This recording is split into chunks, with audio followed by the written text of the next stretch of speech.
Kamitha Suchi, a second-year high school student in Class 2B, was summoned by Ms. Onagata Masami, his teacher, to discuss his career aspirations survey. Masami was puzzled because Kamitha had written Kabuto beetle as his future career. Kamitha explained that he wanted to catch these beetles and give them to children to make them happy. Masami pointed out that it meant Kamitha wanted to make people happy, to which Kamitha agreed, though he admitted he hadn't found his specific goal yet. Masami suggested he become a manga artist so he could create stories about Kabuto beetles, which she believed could be marketable. She even shared a detailed storyline idea featuring a male beetle, a female honeybee, and a locust as a rival. Her elaborate pitch left Kamitha confused about what to do next. During the break, Nanasaki Ikuo invited Kamitha to buy canned drinks. Ikuo expressed concern about Kamitha being called in by Masami for his survey. Knowing Kamitha's tendency to write something silly, Ikuo asked what he had written. Kamitha replied that after discussing it with Masami, he was starting to think about it more seriously. Ikuo asked if there was anything Kamitha wanted to pursue.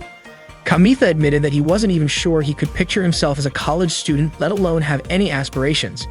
Ikuo insisted Kamitha should figure out his future soon. Just then, Tatsuya Araki and his friends passed by. Araki's friends asked for his career advice, but Araki said he wasn't planning to go to college. They admired Araki's relaxed yet reliable demeanor. Kamitha found himself wishing he could be like Araki, who seemed carefree and fully immersed in gaming. Ikuo mentioned that Araki would likely inherit his family's business and enjoy a fun summer break because of his popularity. Ikuo urged Kamitha to focus on studying for the upcoming final exams, offering to study together in the library after school, especially since Ikuo knew Kamitha struggled with classical literature. Meanwhile, in class, Tsuneki Takari asked Kikuchi Yuko what she had written on her future survey. Yuko said she wanted to be a housewife and raise children while working as an idol. Takedo Yukie doubted Yuko truly understood what it meant to be a housewife. For Yuko, it sounded delightful and she envisioned herself as an idol with children. Hikari teased that Yuko would only appeal to obsessive fans. Stretching her arms, Hikari almost hit Kamitha. She asked what was wrong with him, and Kamitha said he just wanted to sit down because she was using his desk. Hikari apologized but admitted she had deliberately sat there because she found Kamitha's nervous reaction amusing.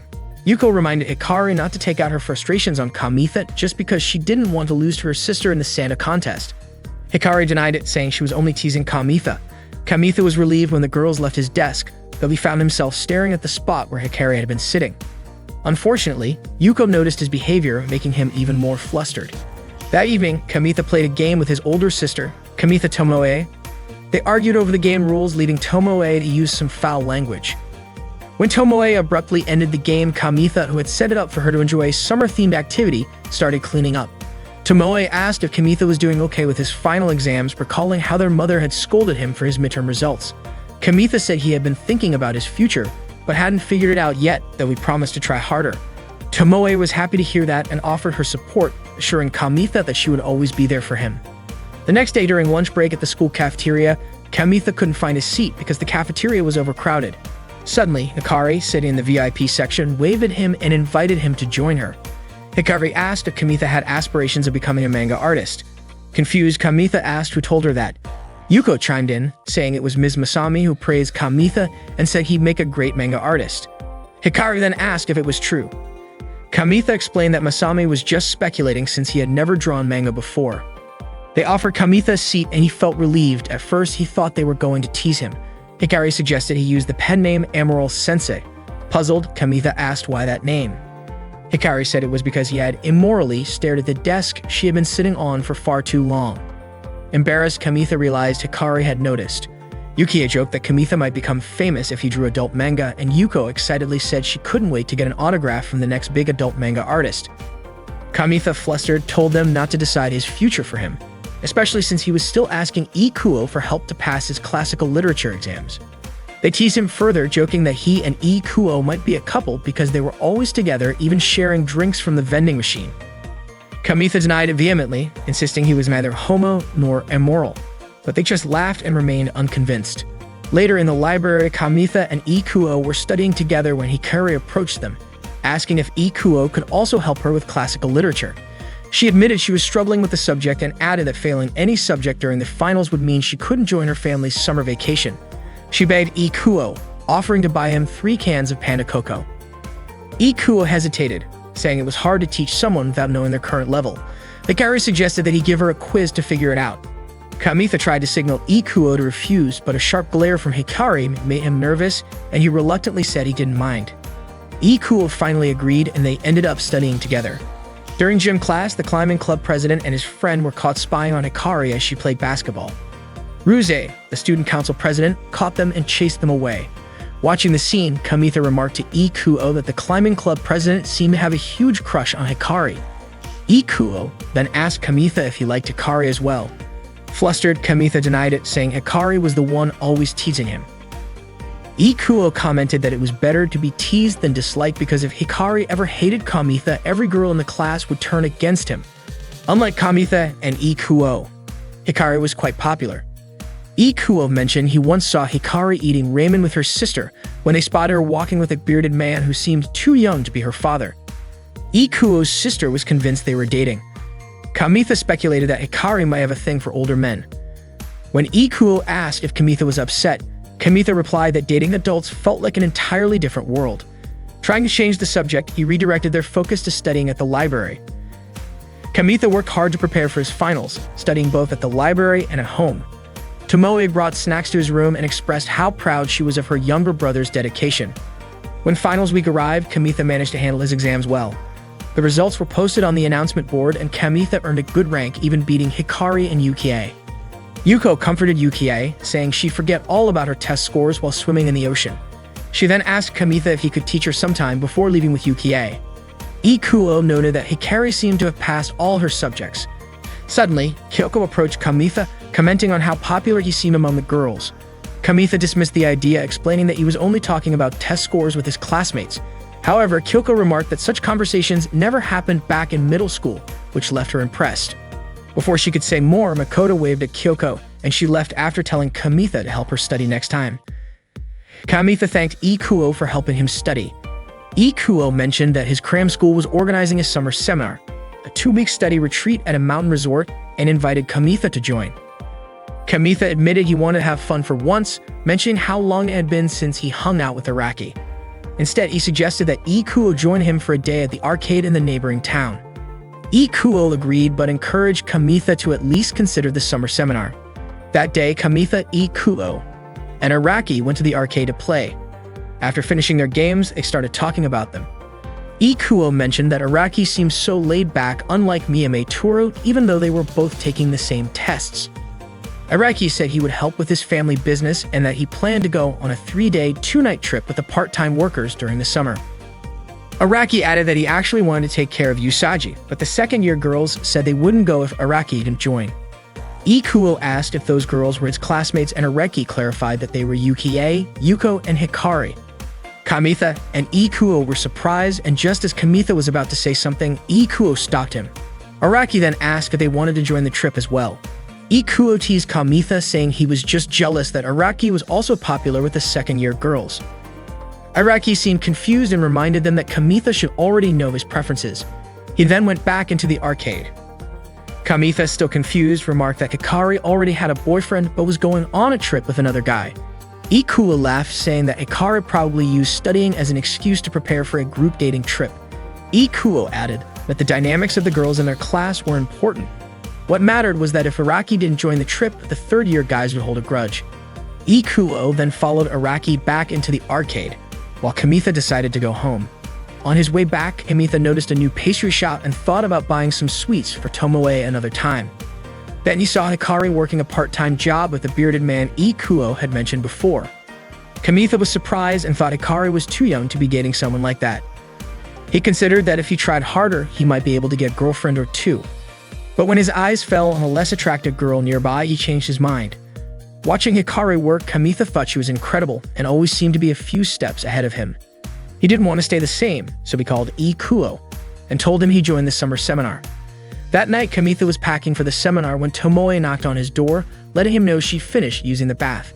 She commented on how much work it took to prepare for the seminar. Kamitha sighed and admitted he felt uneasy because it was a prestigious prep course with students from all over the country, and the only person he knew there was Ikuo. Tomoe reassured him, saying it was a chance to meet some cute girls from other schools. Kamitha blushed and said he wasn't going there to meet girls. Tomoe laughed and praised him for spending his summer vacation studying.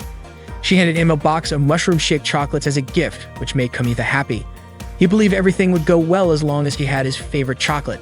He thanked Tomoe. Tomoe told him she had gone yukata shopping with Toru that day and had found the chocolates by chance. Kamitha asked if Tomoe planned to wear the yukata to the fireworks festival with Toru. He joked about not knowing who should be focusing on exams. Tomoe smiled and said she wanted to enjoy her final fireworks festival as a high schooler.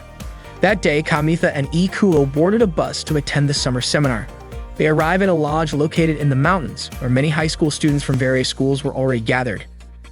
Kamitha noticed two girls chatting nearby, mentioning that the place even had a swimming pool. Ikuo reassured Kamitha that there were many students just like them, so Kamitha shouldn't worry about it being his first seminar. Kamitha felt confident that if he stayed motivated, he could catch up to the others. Ikuo was glad to see Kamitha's spirits lifted again. Kamitha believed it was the mushroom shake chocolates he ate on the bus that gave him energy. Suddenly, Kamitha spotted the shadow of a girl wearing a doTERRA, a type of Japanese winter coat, in the upstairs window. Ikuo dismissed the idea, saying there was no way someone would wear a doTERRA in the summer, but Kamitha was startled when the girl suddenly disappeared. Ikuo teased him, saying it might be the ghost of a test taker who had jumped to their death, a story often told at such seminars. Kamitha begged Ikuo to stop, fearing he wouldn't be able to sleep later. Just then, a staff member firmly instructed everyone to head to the conference room for an orientation about the facilities and schedule. The students filed into the room, but one boy tried to sneak out. The staff member quickly grabbed him and dragged him back in. Ikuo was surprised to learn that some students were forced to attend the seminar, and he jokingly warned Kamitha to keep a low profile. That night, Ikuo asked Kamitha how his placement test went. Kamitha admitted he ranked last because he had underestimated the difficulty, thinking it would only cover basic material. Meanwhile, Ikuo was placed in the elite class, alongside the girl they had seen earlier. Her score was far higher than Ikuo's, leading him to suspect she might be a top student from a prestigious school. Kamitha felt naive for thinking he was ready for the seminar. Ikuo encouraged him to rest up for the next day. As Kamitha lay on his futon, he regretted coming to the seminar. He imagined what it would have been like to go to the beach with Hikari instead. In his daydream, Hikari fed him grilled kalbi, and the thought made him blush. Shaking off the fantasy, Kamitha refocused on his goal of improving himself during the seminar. Determined, Kamitha opened the window and declared to the night sky that he would complete the summer seminar no matter what. Suddenly, a beetle crawled into the room, and before Kamitha could react, a girl's hand appeared at the window, startling him. He immediately thought of the ghost story about the test taker. The girl crawled through the window and into Kamitha's room. She was shivering and seemed to need help. Panicked, Kamitha let out a hysterical scream. Kamitha was startled when a girl crawled into the window of his lodge room. He immediately remembered the ghost story about an exam taker who jumped. The girl was shivering and needed help, which made Kamitha scream hysterically. The girl turned out to be Hikari, who asked for a towel. Kamitha, still in shock, questioned if the Hikari before him was a ghost. Hikari sarcastically invited him to check her body to make sure. Hikari then asked why Kamitha was staying at the lodge. Kamitha replied by saying it was his room. Hikari clarified her question, asking why he was attending the summer seminar. Had he done something wrong? Kamitha explained that he came because Ikuo invited him. He then asked what happened to Hikari. Hikari revealed that she had been kidnapped in a car and brought to that place. Hearing the word kidnapped, Kamitha imagined Hikari tied up looking sensual. He quickly dismissed the inappropriate thought and asked who had kidnapped her. Hikari explained that it was her parents.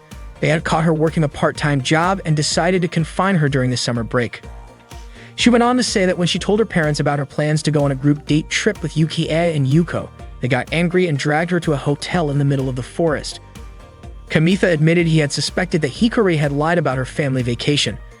Hikari retorted that no girl would openly share details about her love life, especially since there was no benefit in giving Kamitha a rundown of her summer plans. She looked annoyed. Kamitha realized that the more he pressed Hikari about it, the more irritated she became, like a cornered animal. He then asked if she was planning to leave the mountain dressed like that. Hikari replied that she was. She hadn't expected there to be no bus stops nearby, and her phone had been confiscated by her parents, so she had no choice but to wait for the rain to stop. She also shared how she had been chased by a wild deer, which made her scramble up the open window without thinking. Kamitha accidentally noticed her curvy figure and immediately apologized, saying he wasn't thinking anything inappropriate. At the same time, Hikari apologized for soaking Kamitha's chair. Suddenly, she sneezed. Kamitha handed her a tissue and suggested she change her clothes before catching a cold. Unfortunately, all of Hikari's clothes were wet. She complained that her parents had replaced her BBQ grill with textbooks. Kamitha unintentionally glanced at Hikari's chest, which she noticed, startling him. Hikari mentioned again that all her clothes were soaking wet, prompting Kamitha to suggest borrowing some from the nearby girls.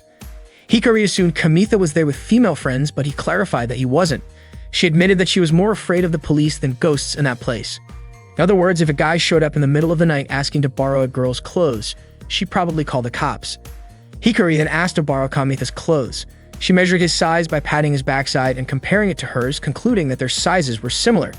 She borrowed his gym clothes until hers dried. Kamitha warned her that his gym clothes were sweaty. Hikari sniffed them and said they didn't smell that bad. Kamitha panicked as Hikari sniffed his clothes but allowed her to borrow them. Hikari thanked him and left the room. Kamitha still couldn't believe she walked out with his gym clothes. He even wondered if she'd wear her underwear underneath them. That night, Kamitha dreamed of Hikari repeatedly sniffing him. The next morning, Kamitha was still puzzled about why he had such a strange dream. He entered his basic class, doubting that Hikari would be there. He didn't recognize any of the students in the class, making it difficult to blend in with the situation. During lunch break, Kamitha ran into Ikuo and told him about what had happened the night before. He mentioned that it had left him restless, making it hard to get a good night's sleep. Ikuo was equally surprised to learn that Hikari was attending the summer seminar. Apparently, she wasn't in either the basic or elite class. Out of the blue, Hikari approached Kamitha and Ikuo, greeting them with her usual cheerful tone. They ended up sitting at the same table. Her new friend was Yoshida Mako. Hikari and Makoto were in what they jokingly referred to as the grade recovery class, a special class created just for the two of them. It turned out they were both labeled as troublemakers and had been imprisoned during the last test. Hikari was grateful for Moko's company, saying that if Mako weren't there, she would have been stuck alone with a creepy older man carrying a bamboo sword. Ikuo chimed in, questioning why that instructor insisted on such an outdated look, pointing out that people like that were not well received these days. Mako suggested that maybe the instructor dressed that way to appear intimidating. Ikuo dismissed the idea, saying the outfit was simply over the top. Mako speculated that the instructor might actually be a nice guy, but Hikari disagreed. To her, the instructor was infuriating because he had punished her by making her clean the women's restroom after she escaped from the hotel. Hikari then turned to Kamitha and asked if she could borrow his gym clothes until she was done cleaning the toilets. That's when Mako realized that the oversized clothes Hikari was wearing belonged to Kamitha. Kamitha was taken aback to learn that Hikari was wearing his clothes for such a task, but he said he didn't mind as long as they didn't get too dirty. Ikuo teased Kamitha, wondering why he seemed happy about it. Mako reassured Kamitha that even if the clothes got dirty, he could just use the coin laundry service to wash them. Hikari was surprised to hear about this service and said she'd be ready to escape the place as soon as her clothes were dry. Hikari then extended her hand to Kamitha and gave him some candy. Noticing that he looked sleepy, she told him it would help him stay awake, especially since the lessons after lunch could make anyone drowsy. Kamitha thanked her, admitting that he was still frustrated by his poor placement test results. Despite that, he resolved to do his best for the rest of the seminar, though he doubted he'd have casual conversations with Hikari like this again when the second semester started. After the break, they all returned to their respective classes. Hikari and Mako spent their lesson with the strict instructor. Later, Hikari began cleaning the women's restroom. The instructor warned her that if she tried escaping from the hotel again, her punishment would escalate. He even threatened her with something ridiculous, like being forced to eat a cleaning rag. Exhausted, Hikari lamented how dull the seminar was turning out to be. Mako suggested they take a bath to relax. While chatting, Hikari asked Mako to teach her how to use the laundry machine since she had never done her own laundry before. Her mom had always taken care of it. Hikari was thrilled when she finally learned how to wash her clothes. She thanked Mako, saying she felt like her appeal as a woman had increased because of this newfound skill. Mako confessed that she also dreamed of one day doing laundry for her boyfriend. She casually mentioned that some of the other students were gossiping about Hikari, saying she must be dating Kamitha because she had been seen wearing his gym clothes. Hikari laughed, finding the rumors amusing. She teased that Kamitha had looked a little too eager when he saw her in his gym clothes. She added that she hoped the scent of her body would disappear from the clothes soon. Joking further, she called Kamitha's tastes strange, saying he probably imagined her face in some perverted scenarios. Shiken described him as being brutal. Meanwhile, Kamitha was standing in front of a vending machine about to buy a coffee milk drink. Suddenly, he overheard two girls, Hirama and Marubushi, talking nearby. Tuka was gossiping, calling the girl wearing the high school gym clothes a slut, which meant they were talking about Hikari. They were annoyed by how Hikari was being all lovey-dovey with her boyfriend during lunch. They were sick of seeing her flaunt her affection like that, and they thought she was just showing off her mixed school background in front of students from an all-girls school like them. They suspected that it was all a strategy by Hikari to distract them. Miu was already irritated with Hikari because the night before she had seen Hikari leave her boyfriend's room and even the corridor was wet from her footprints. Miu felt like Hikari was showing off as if she had done something inappropriate in her boyfriend's room. Tuka had even overheard Hikari's boyfriend telling her to put it all in, and the window was still open. Kamitha suddenly yelled out, surprising them all. He shouted that he and Hikari had never done anything inappropriate. Kamitha tried to explain what had really happened with Hikari the night before, but they didn't get it. Miu even accused Kamitha of being inappropriate with a vending machine. Kamitha clarified that he had only lent Hikari his gym clothes because she didn't have any spare clothes. Just then, Hikari appeared, calling out to Kamitha casually and handing him back his gym clothes, still warm from being on her. Mako joked that Hikari had washed the clothes for the first time just for Kamitha and asked Kamitha to praise her. Hikari continued acting like they were a couple, and Kamitha was confused by her sudden change in attitude. He suspected that something must have happened when Hikari was cleaning the restroom. Hikari's words only made Miu more convinced that she and Kamitha had been up to something inappropriate. Miu even told Tuka that they shouldn't let Hikari get away with this. Kamitha insisted that it wasn't true and that Hikari was only washing the clothes she had borrowed from him. Miu and Tuka left, but Kamitha reminded them about their drinks that they had left behind, to which Miu thanked him. Kamitha was still puzzled about Hikari's changing behavior, but Hikari reassured him, saying she was fine. She even asked if Kamitha had been doing something inappropriate with the vending machine. Kamitha denied it, saying that he was just clearing up the misunderstanding with Miu and Tuka. Hearing other students approaching, Hikari quickly pulled Kamitha inside to keep them from being seen. She returned Kamitha's gym clothes and thanked him. The clothes still felt warm, like they had just come off her body. Kamitha thanked Hikari for washing them. He then asked why they had to hide inside. Hikari explained that she didn't want Kamitha to get caught up in any weird rumors because of her. She figured people would gossip about her washing Kamitha's clothes, and rumors about them being inappropriate in a room together were ideal. According to Hikari, it was probably just stress from studying too much. Kamitha couldn't believe that people thought he and Hikari were a couple involved in something inappropriate. Hikari laughed, admitting that she had played around with Malko's misunderstanding earlier with her strange comments. Hikari felt bad that Kamitha was getting dragged into all of this because of her. Kamitha asked if it was true that Hikari had never done her own laundry before, and she confirmed that it was. He also asked if she ever did any housework. Hikari admitted that sometimes she made snacks in the middle of the night. Kamitha mentioned that his older sister also sometimes made him snacks. Hikari proudly said that she had confidence in her cooking skills, but it seemed like Kamitha didn't believe her. Hikari got a little annoyed and promised to prove it by making Kamitha a snack that very night. She said she would go find the ingredients later. She also needed to borrow Kamitha's clothes again because she didn't have an apron, and the clothes she was wearing were risky. They got splashed with hot oil. With that, she hurried off. Kamitha was still surprised by how Hikari, who had seemed so down the day before, was now so full of energy. It seemed that no matter the situation, she always managed to enjoy herself. That night, Hikari made some snacks and Mako kept her company while she cooked. The snacks were ready and Hikari had made Spanish omelets, a recipe she had learned from her part-time job. Ikuo asked about the tools and ingredients Hikari used. While cutting the omelet, Hikari explained that Melko had a good relationship with the cafeteria aunt, and whenever Melko wanted to make a midnight snack, the aunt would immediately give her the tools and ingredients she needed. Hikari said Melko was the type of person everyone loved. Kamitha was really happy since this was the first time a girl had made food for him, especially a girl like Hikari. They all enjoyed the snack together. Mako loved the taste and was glad she didn't eat too much for dinner. Kamitha liked the texture, and Ikuo commented that the snack had garlic, which was perfect for men. Hikari felt happy that they liked her cooking, especially since it was the first time she had made food for others. Kamitha had felt relieved ever since the summer seminar and was even impressed by Hikari's cooking skills. Mako, however, brought up the calorie count, but for Hikari, a most important thing was that the food tasted good. She didn't worry about calories as long as she exercised every day. Mako teased Kamitha, saying that it was like he already had a wife, with clothes being washed and meals being cooked for him. Hearing that, Kamitha almost choked. Ikuo offered him a drink, and Hikari asked Kamitha if he was planning to get married. Kamitha choked again, and Hikari patted his back. Ikuo remarked that Kamitha was overreacting, and that was why Hikari loved teasing him. Kamitha told Hikari to go to her room and offered to do the dishes for her, but Hikari told him just to keep an eye on things. Kamitha explained that if no one came, he would feel guilty because Hikari had done everything, from the ingredients to the washing up. Hikari replied that she was used to doing the dishes at her job, and she had planned to thank Kamitha before leaving the place. Hikari still intended to leave the hotel because, aside from not being interested, there were many things she hadn't brought with her. Kamitha then told her to wear the clothes that showed her belly button.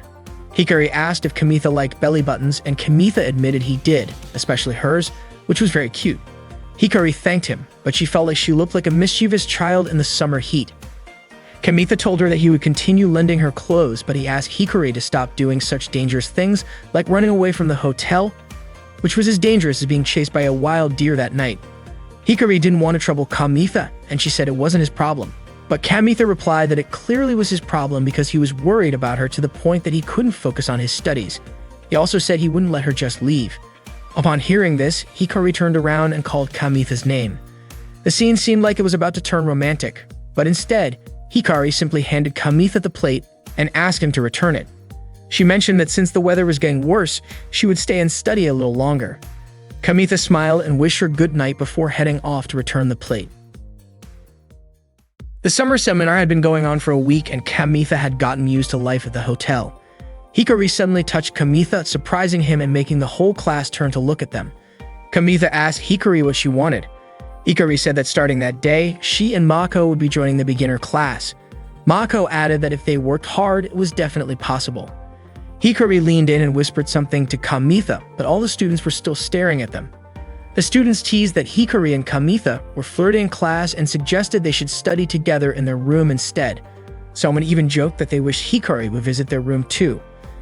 Kamitha told Hikari to ignore the comments, but Hikari unzipped her jacket and complained that the air conditioning in the room wasn't cold enough. Mako, shocked, pointed out Hikari's chest size and compared it to her own. Embarrassed, Kamitha quickly covered Hikari's chest with a book and pretended to ask her about solving the problem. Kamitha approached Hikari by the pool.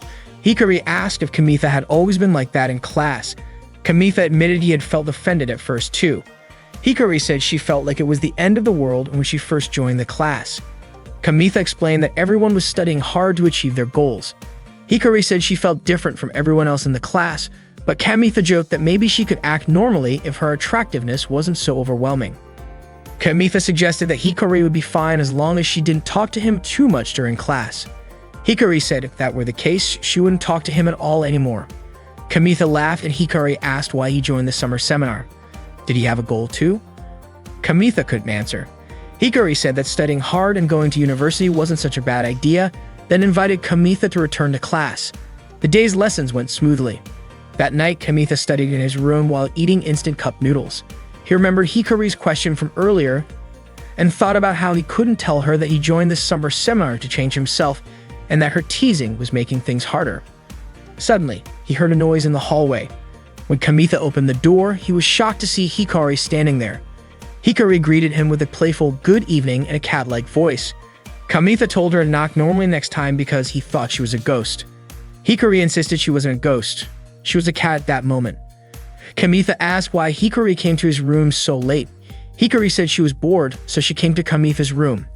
Kamitha was confused, reminding her that earlier she said she wouldn't talk to him. Hikari explained that she didn't bring her phone and felt bored. She walked into Kamitha's room without hesitation, saying she wanted to chat to relax after the stressful day. Kamitha checked the hallway and quickly shut the door. He told Hikari that he was preparing for tomorrow's class, but Hikari noticed his empty ramen cup and said she wanted some. Kamitha apologized, saying he didn't have any left, just the leftover broth. Hikari happily drank the broth, surprising Kamitha. Kamitha couldn't believe Hikari was in his room, wearing her gym clothes and drinking his leftover ramen broth.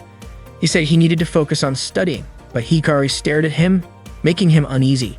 She teased him, saying he wasn't good at concentrating. Kamitha asked why she didn't visit Mako's room instead.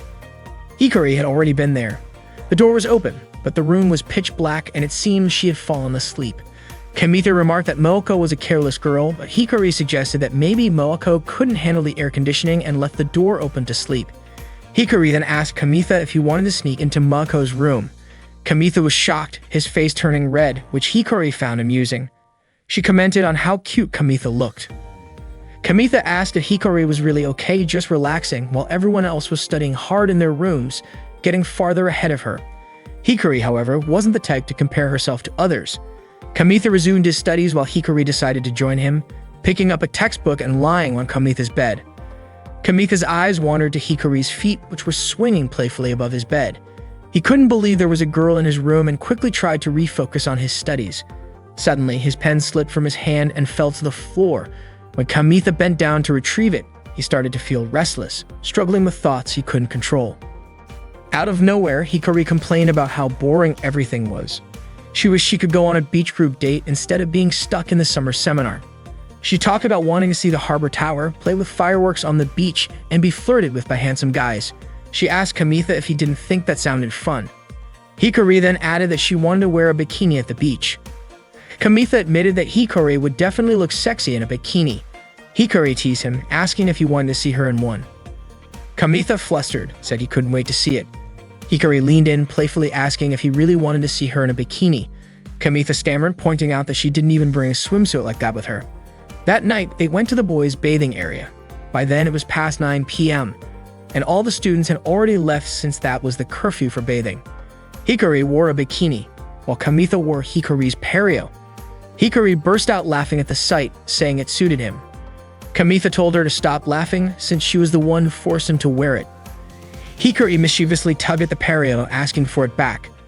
Kamitha quickly stopped her, reminding her she was the one who lent it to him in exchange for his gym clothes. Kamitha then asked why they had to go to the boys' bathing area. Hikari playfully suggested they could go to the girls' bathing area instead.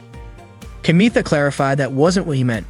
He just didn't understand why she needed to show off her bikini in the bath area instead of just staying in his room.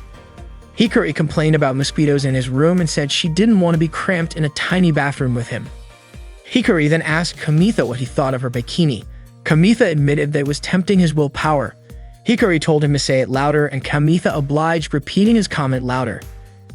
Hikari thanked Kamitha, saying she really wanted to be complimented by a guy on her new bikini. Apparently, her parents had mistaken it for underwear, which was why it ended up in her bag in the first place. Hikari invited Kamitha to get into the bath. She said it made her nervous knowing there were guys bathing there, even though Kamitha was with her. She laughed, saying the last time she went to the men's bath was back in grade school. She then asked Kamitha when the last time was that he went into the women's bath. Kamitha replied that it was also in grade school and asked her to change the subject. Hikari then asked if it felt weird to be in a hot spring wearing swimsuits. Kamitha admitted that it did feel a bit strange. He realized that soaking in warm water while fully clothed was indeed odd. Hikari joked that it felt like wetting your pants as a kid. Kamitha couldn't help but imagine it, and he quickly turned away. Hikari asked why Kamitha suddenly distanced himself, saying she was only joking. Kamitha felt lightheaded from all the strange things Hikari was saying. Suddenly, they heard the sound of a door opening. They panicked, realizing someone was coming into the bath. Kamitha was at a loss for what to do, but Hikari told him to handle it while she held her breath and dove underwater. It turned out to be the instructor who came in to soak in the bath. She asked Kamitha what he was doing in the bath so late. Kamitha greeted her nervously. The instructor reminded him that it was past the students' bath time. Kamitha, thinking fast, said he wanted to have a chat with her while they bathed together. The instructor frowned and reminded him that such interactions were against the rules. She told him to leave and return to his room. Kamitha was worried the instructor would suspect something if she saw him leaving the bath wearing Hikari's pareo. He stepped out anyway, but not before trying to think of a way to keep Hikari hidden. The instructor was shocked when she saw Kamitha wearing the pareo. She called it inappropriate, particularly since something appeared to bulge beneath it. Embarrassed, Kamitha offered to scrub the instructor's back for her. The instructor, startled, quickly made up an excuse, saying she needed to finish grading exams and that she hadn't sweat much that day. She left the bath, and Kamitha finally breathed a sigh of relief. Hikari surfaced to catch her breath, asking where the instructor had gone. Kamitha told her she had already left.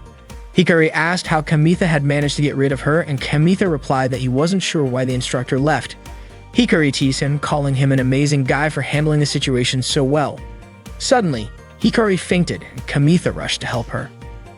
That night, Kamitha walked Hikari back to her room. Hikari asked why he was escorting her when she only felt a little dizzy in the bath. Kamitha explained that it was the first time he'd seen someone faint in front of him, and he couldn't help but worry. Hikari teased Kamitha, asking why he would dress someone who fainted.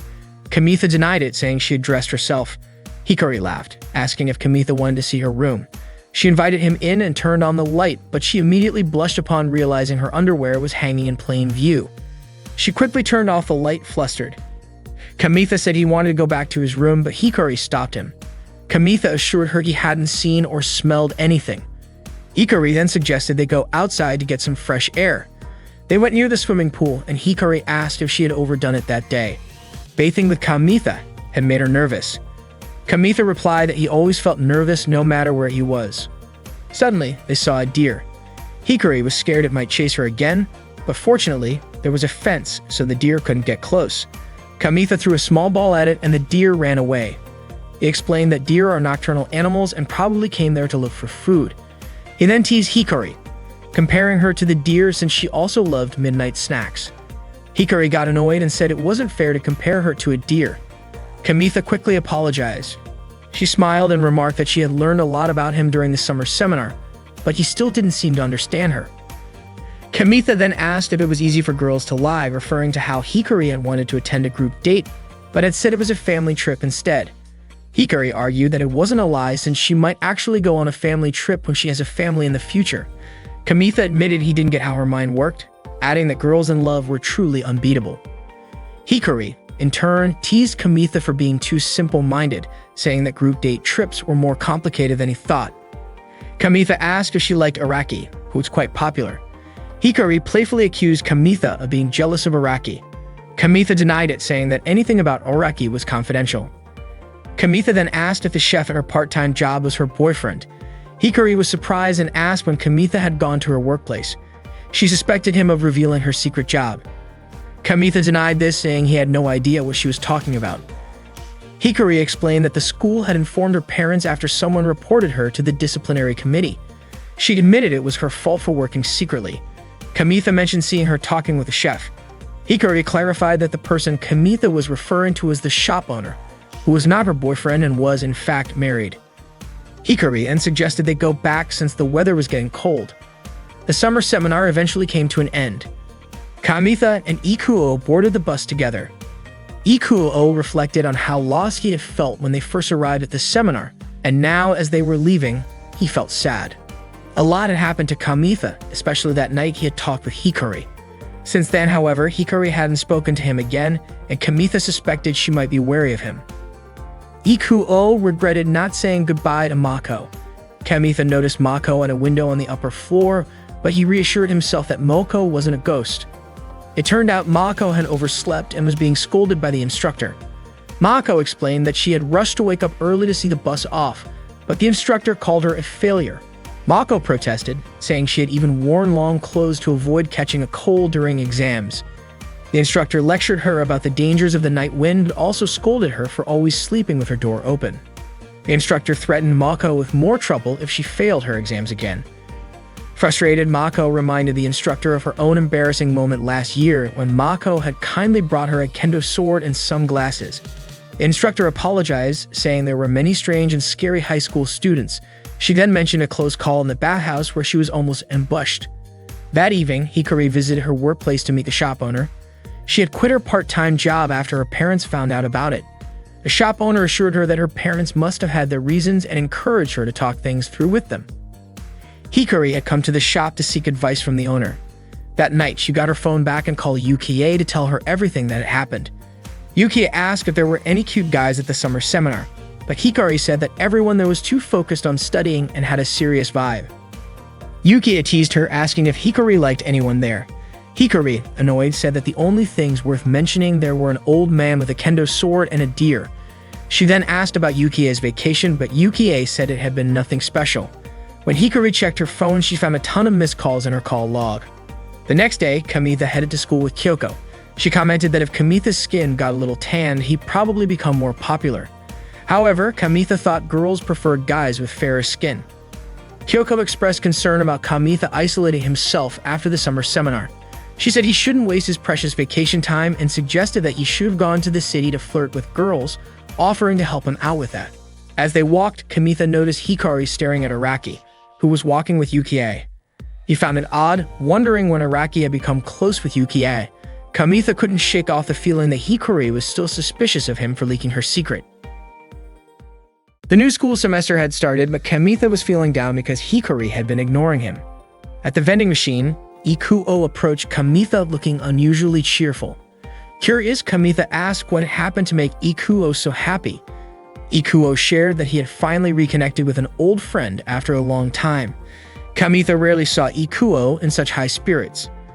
Ikuo then asked if there was a girl Kamitha liked. The question caught Kamitha off guard and he quickly denied having any crushes. Unconvinced, Ikuo kept teasing him, but Kamitha maintained his denial.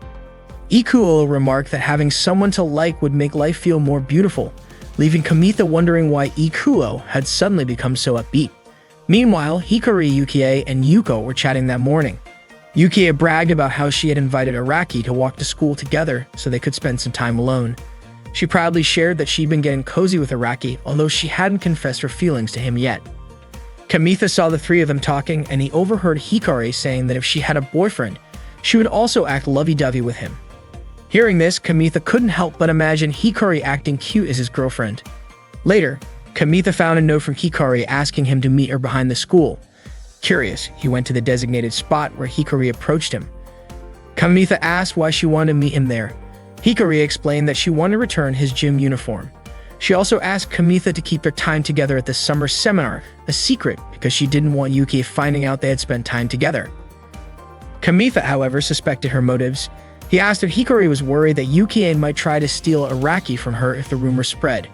Hikari denied it, but Kamitha wasn't convinced. If that wasn't the case, why didn't she just return the uniform in class? He also questioned her change in behavior after their conversation at the hotel pool.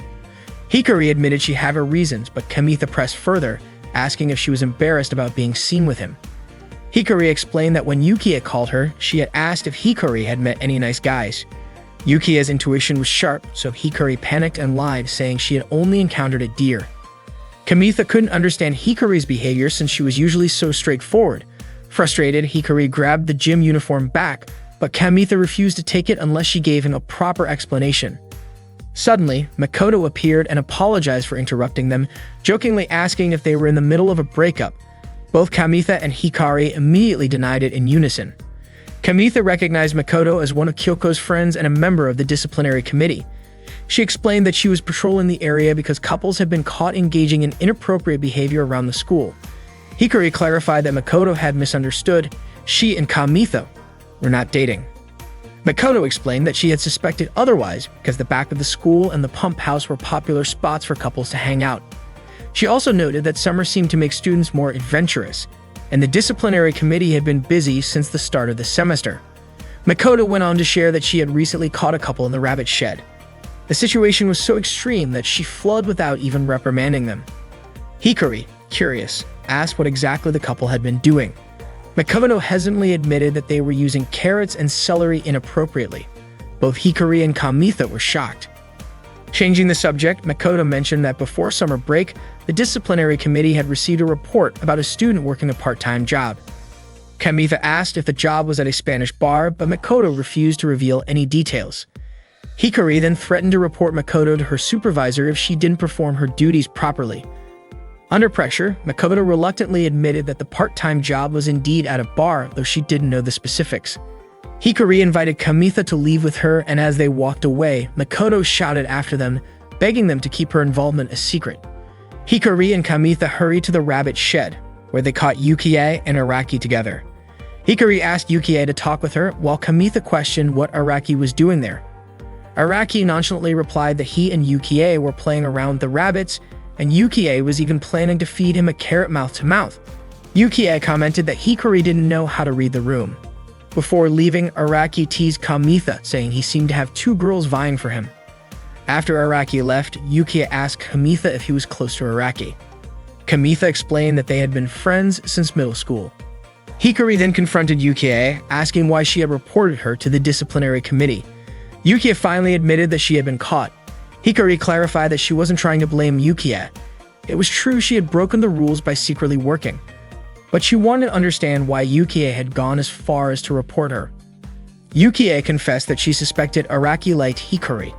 Because of that, she felt Hikari would interfere with her attempts to get closer to Araki. Yukie explained that she had found out about Hikari's part-time job when she happened to see her working at a new bakery she visited. Knowing how strict Hikari's parents were, Yukie reported her in hopes of ruining Hikari's chances of going on the group date trip. Yukida even admitted that she struggled to hold back her laughter when Hikari had called her, saying her parents had kidnapped her and taken her to the remote mountains. Hikari had intended to help Yukie, but now Yukie asked if Hikari thought she had cheated.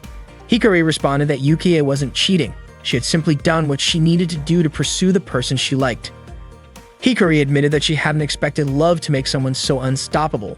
She encouraged Yukie to go for what she wanted because being bold for love often leads to victory. Yukie smiled and Hikari thanked her for being honest. With that, Hikari ended their conversation.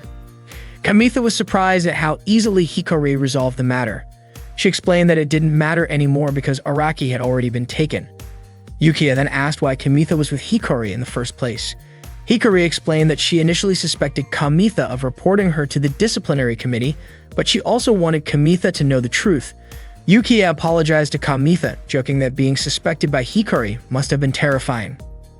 Kamitha reassured her, saying that if Araki found a human girlfriend, he would always support him. Hikari agreed. Later, Hikari invited Kamitha to the bakery where she worked part-time. She made him a snack as an apology for suspecting him earlier. Kamitha loved the food. It was something he had never tried before. Hikari felt fortunate to have the chance to apologize now because she realized it was getting harder to talk to Kamitha as time went on. Kamitha asked when Hikari had started suspecting Yukie. Hikari revealed that Yukie was the only one who hadn't called her after she canceled her plans on the day of the event. Plus, Yukie's sharp intuition would have made her realize that Hikari and Kamitha had spent time together during the summer seminar. That's why Hikari had been acting distant toward Kamitha. Kamitha shrugged, saying he wouldn't have cared even if people found out or started gossiping. He suddenly remembered the hiking club leader who had a massive crush on Hikari and silently felt relieved that no one knew about his closeness to her. Kamitha then asked why Hikari hadn't told him about her suspicions earlier. Hikari explained that she hadn't been able to say anything without solid evidence until they caught Yukie and Araki at the rabbit shed. Kamitha wondered aloud if Hikari had intentionally dragged him into the situation. Hikari got emotional, saying she felt like her childhood friend had grown up by going to the beach and maturing, while she was the only one left behind. Finally, Hikari handed Kamitha back his gym uniform, bringing closure to everything that had happened during the summer seminar. Kamitha smiled and suggested they go to the beach together right then because they could grow up too. That evening, they went to the beach together. It had been a long time since Hikari had smelled the salty sea air. They saw a large dog playing nearby and Hikari was eager to join in. She loved animals, but her parents didn't share the sentiment. Kamitha suggested they play catch with a small ball he had brought, the same one he used to scare off the deer that night. After their conversation at the pool, Kamitha had gone back there several times, hoping to run into Hikari again. The ball was something he'd picked up during one of those visits. Hikari apologized to him and then grabbed the ball, running off with it. She threw it in his direction, but the wind carried it into the water. Kamitha quickly waded in to retrieve it, but as he was heading back to shore, he suddenly stumbled and fell into the water. Hikari rushed to check if he was okay, but Kamitha simply said he wanted to keep playing catch. Hikari laughed. She reached out her hand to help him up, but a wave knocked them both back into the water, soaking their clothes completely. Kamitha apologized, saying it was his fault Hikari got drenched. As he looked at her, he accidentally noticed her wet shirt had turned translucent, clearly revealing her bra. Embarrassed, Hikari quickly covered her chest. Hikari suddenly remembered her recent fascination with bathing in her school uniform of the hotel spa. It was a strange habit, but she found it oddly comforting. Kamitha joked that wearing your own uniform for something like that wasn't exciting. Hikari teased him, saying that he should try wearing Tomoe's uniform on Friday night instead, just to see how immoral it would feel. When Kamitha realized she was joking, he said that Hikari was being inappropriate. She countered, saying he was the one being indecent. Then she tackled him, knocking him to the ground. Hikari looked at Kamitha and asked bluntly, "Doesn't this excite you?" She admitted that she was feeling a little excited herself. She mentioned how masculine Kamitha had seemed that day behind the school building. Kamitha, caught off guard, muttered that he couldn't really understand her because there was sand in his ear. Hikari leaned in, touched his ear, and made him open his mouth slightly. Before he realized it, she kissed him. There they were, kissing on the shore, with Kamitha feeling stunned. His ears and mouth felt as if they were sealed by her touch. As night fell, they stayed on the beach. Kamitha wanted to confess his feelings, but he felt nervous. Meanwhile, Hikari changed into Kamitha's gym clothes again. Kamitha finally worked up the courage to say what was on his mind, but before he could finish, Hikari stepped back toward the water. She confessed that this was her first time spending the night away from home and talked about how much she appreciated her parents. They were the ones who cleaned, did laundry, and cooked meals. Without them, she might not have been able to handle it all. Even though Hikari wasn't confident in her cooking skills, seeing Kamitha enjoy her food made her happy. It inspired her to learn how to cook better and become more self-assured. Hikari wanted to be an independent woman and decided to ask the bakery owner to refer her to a place where she could live and study cooking. Kamitha asked if she still planned to go to college. Hikari explained that it was because of him that she was able to decide her future path. However, the place she wanted to go was far away, meaning they wouldn't see each other much after graduation. She shared that instead of just being with someone who made her happy, she wanted to make others happy through her cooking. Hikari didn't want to do things halfway. For her, that was more important than dating. Kamitha reassured her, saying she could make friends anywhere and that he believed she would succeed. He suggested she could still learn to cook in Kibyo. Hikari laughed, saying he looked adorable, being so surprised by her decision. Kamitha felt a little sad, thinking that he wished he could be more mature and have everything figured out like her. Hikari admitted that finding a place willing to train a beginner while also paying her wasn't easy. Hikari asked Kamitha not to feel burdened, saying it was thanks to him that she had been able to decide what she wanted to do after graduating high school. Kamitha responded that they should remain friends. Hikari smiled at him, confident that Kamitha would understand. Kamitha thought about how they had grown closer, yet Hikari suddenly seemed to be pulling away. He remembered her saying that those who dared for love would win, but now she was acting distant. Kamitha couldn't understand how someone who spoke so boldly about love could be so practical when it came to real life. Hikari leaned in and kissed Kamitha on the cheek, promising to do her best. In that moment, for the first time, Kamitha thought he could truly hear his own heart. One day, Yuki had decided to break up with Araki because every time they played house, she was always assigned the role of the baby. Araki, on the other hand, only cared about his rabbit playing the role of the mother. After the breakup, Yukie immediately reconciled with Hikari. Kamitha wasn't even sure if the reason behind the breakup would ever come to light. Although Kamitha and Hikari exchanged email addresses, he hadn't received a single message from her yet. Kamitha studied with Ikuo at the library. Ikuo noticed something different about him, but Kamitha avoided talking about it. Kamitha never confessed his feelings to Hikari that night, even though he thought they had grown closer since the summer seminar. No matter how many times Kamitha tried to approach her, Hikari seemed to distance herself even more.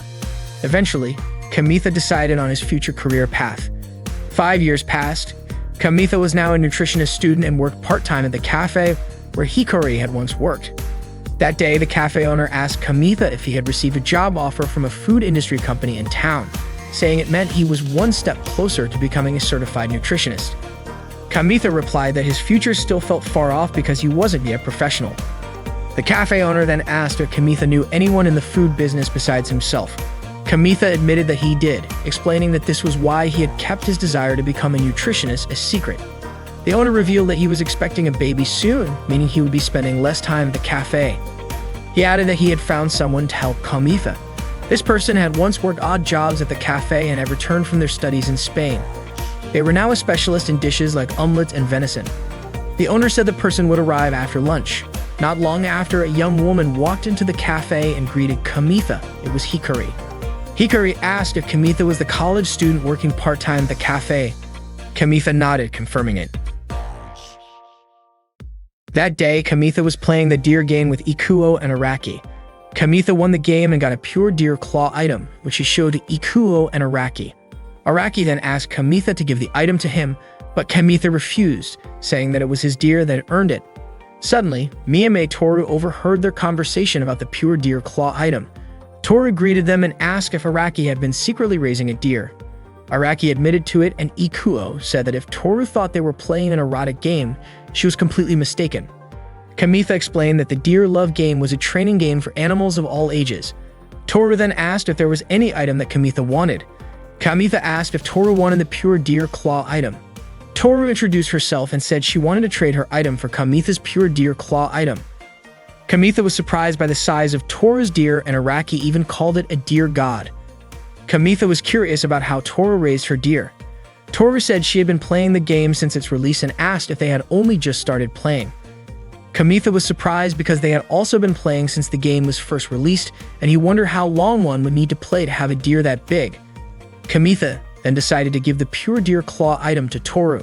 Toru asked to see Kamitha's deer status before she would hand over her item, but the close proximity of Toru's face made Kamitha very nervous. Toru said Kamitha's deer was a night battle expert, and Kamitha responded that deer were nocturnal animals. Suddenly, Shiori's voice was heard calling Toru to the club room. Shiori arrived with Tomoe, and Tomoe was surprised to see Kamitha, Ikuo, and Araki. They greeted Mo, who mentioned how they always play the deer game at both home and school as if they were possessed. Toru immediately called Kamitha by his name and greeted him, saying it was nice to meet him. Kamitha was surprised because Toru knew his real name. Shiori quickly pulled Toru to check her size in the club room, even though Toru hadn't decided yet to become her model. Toru apologized to Kamitha, and Kamitha reassured her that it was fine because they could trade items the next time they met. Toru promised that she would give Kamitha an item as a gift next time, and Shiori continued to pull Toru along. That night, Kamitha was playing the deer game in his room and lost. It was tough playing at a high level, and he wondered if it would be easier with Toru's deer. Kamitha thought that Toru was a calm person, and he imagined that if only his older sister had the same personality, they wouldn't fight over the bathroom every morning. Kamitha then decided he wanted to raise a deer to match Toru's, so he could be as good a gamer as she was. The next day, Kamitha and his friends went to their usual spot to play games during their school break. Araki was surprised that Toru, who was considered an esteemed student, turned out to be a gamer. He had no idea. Ikuo asked Kamitha if he was sure about giving the item to Toru. Kamitha was confident, and he believed that as a reward, they could become friends with Toru and exchange information.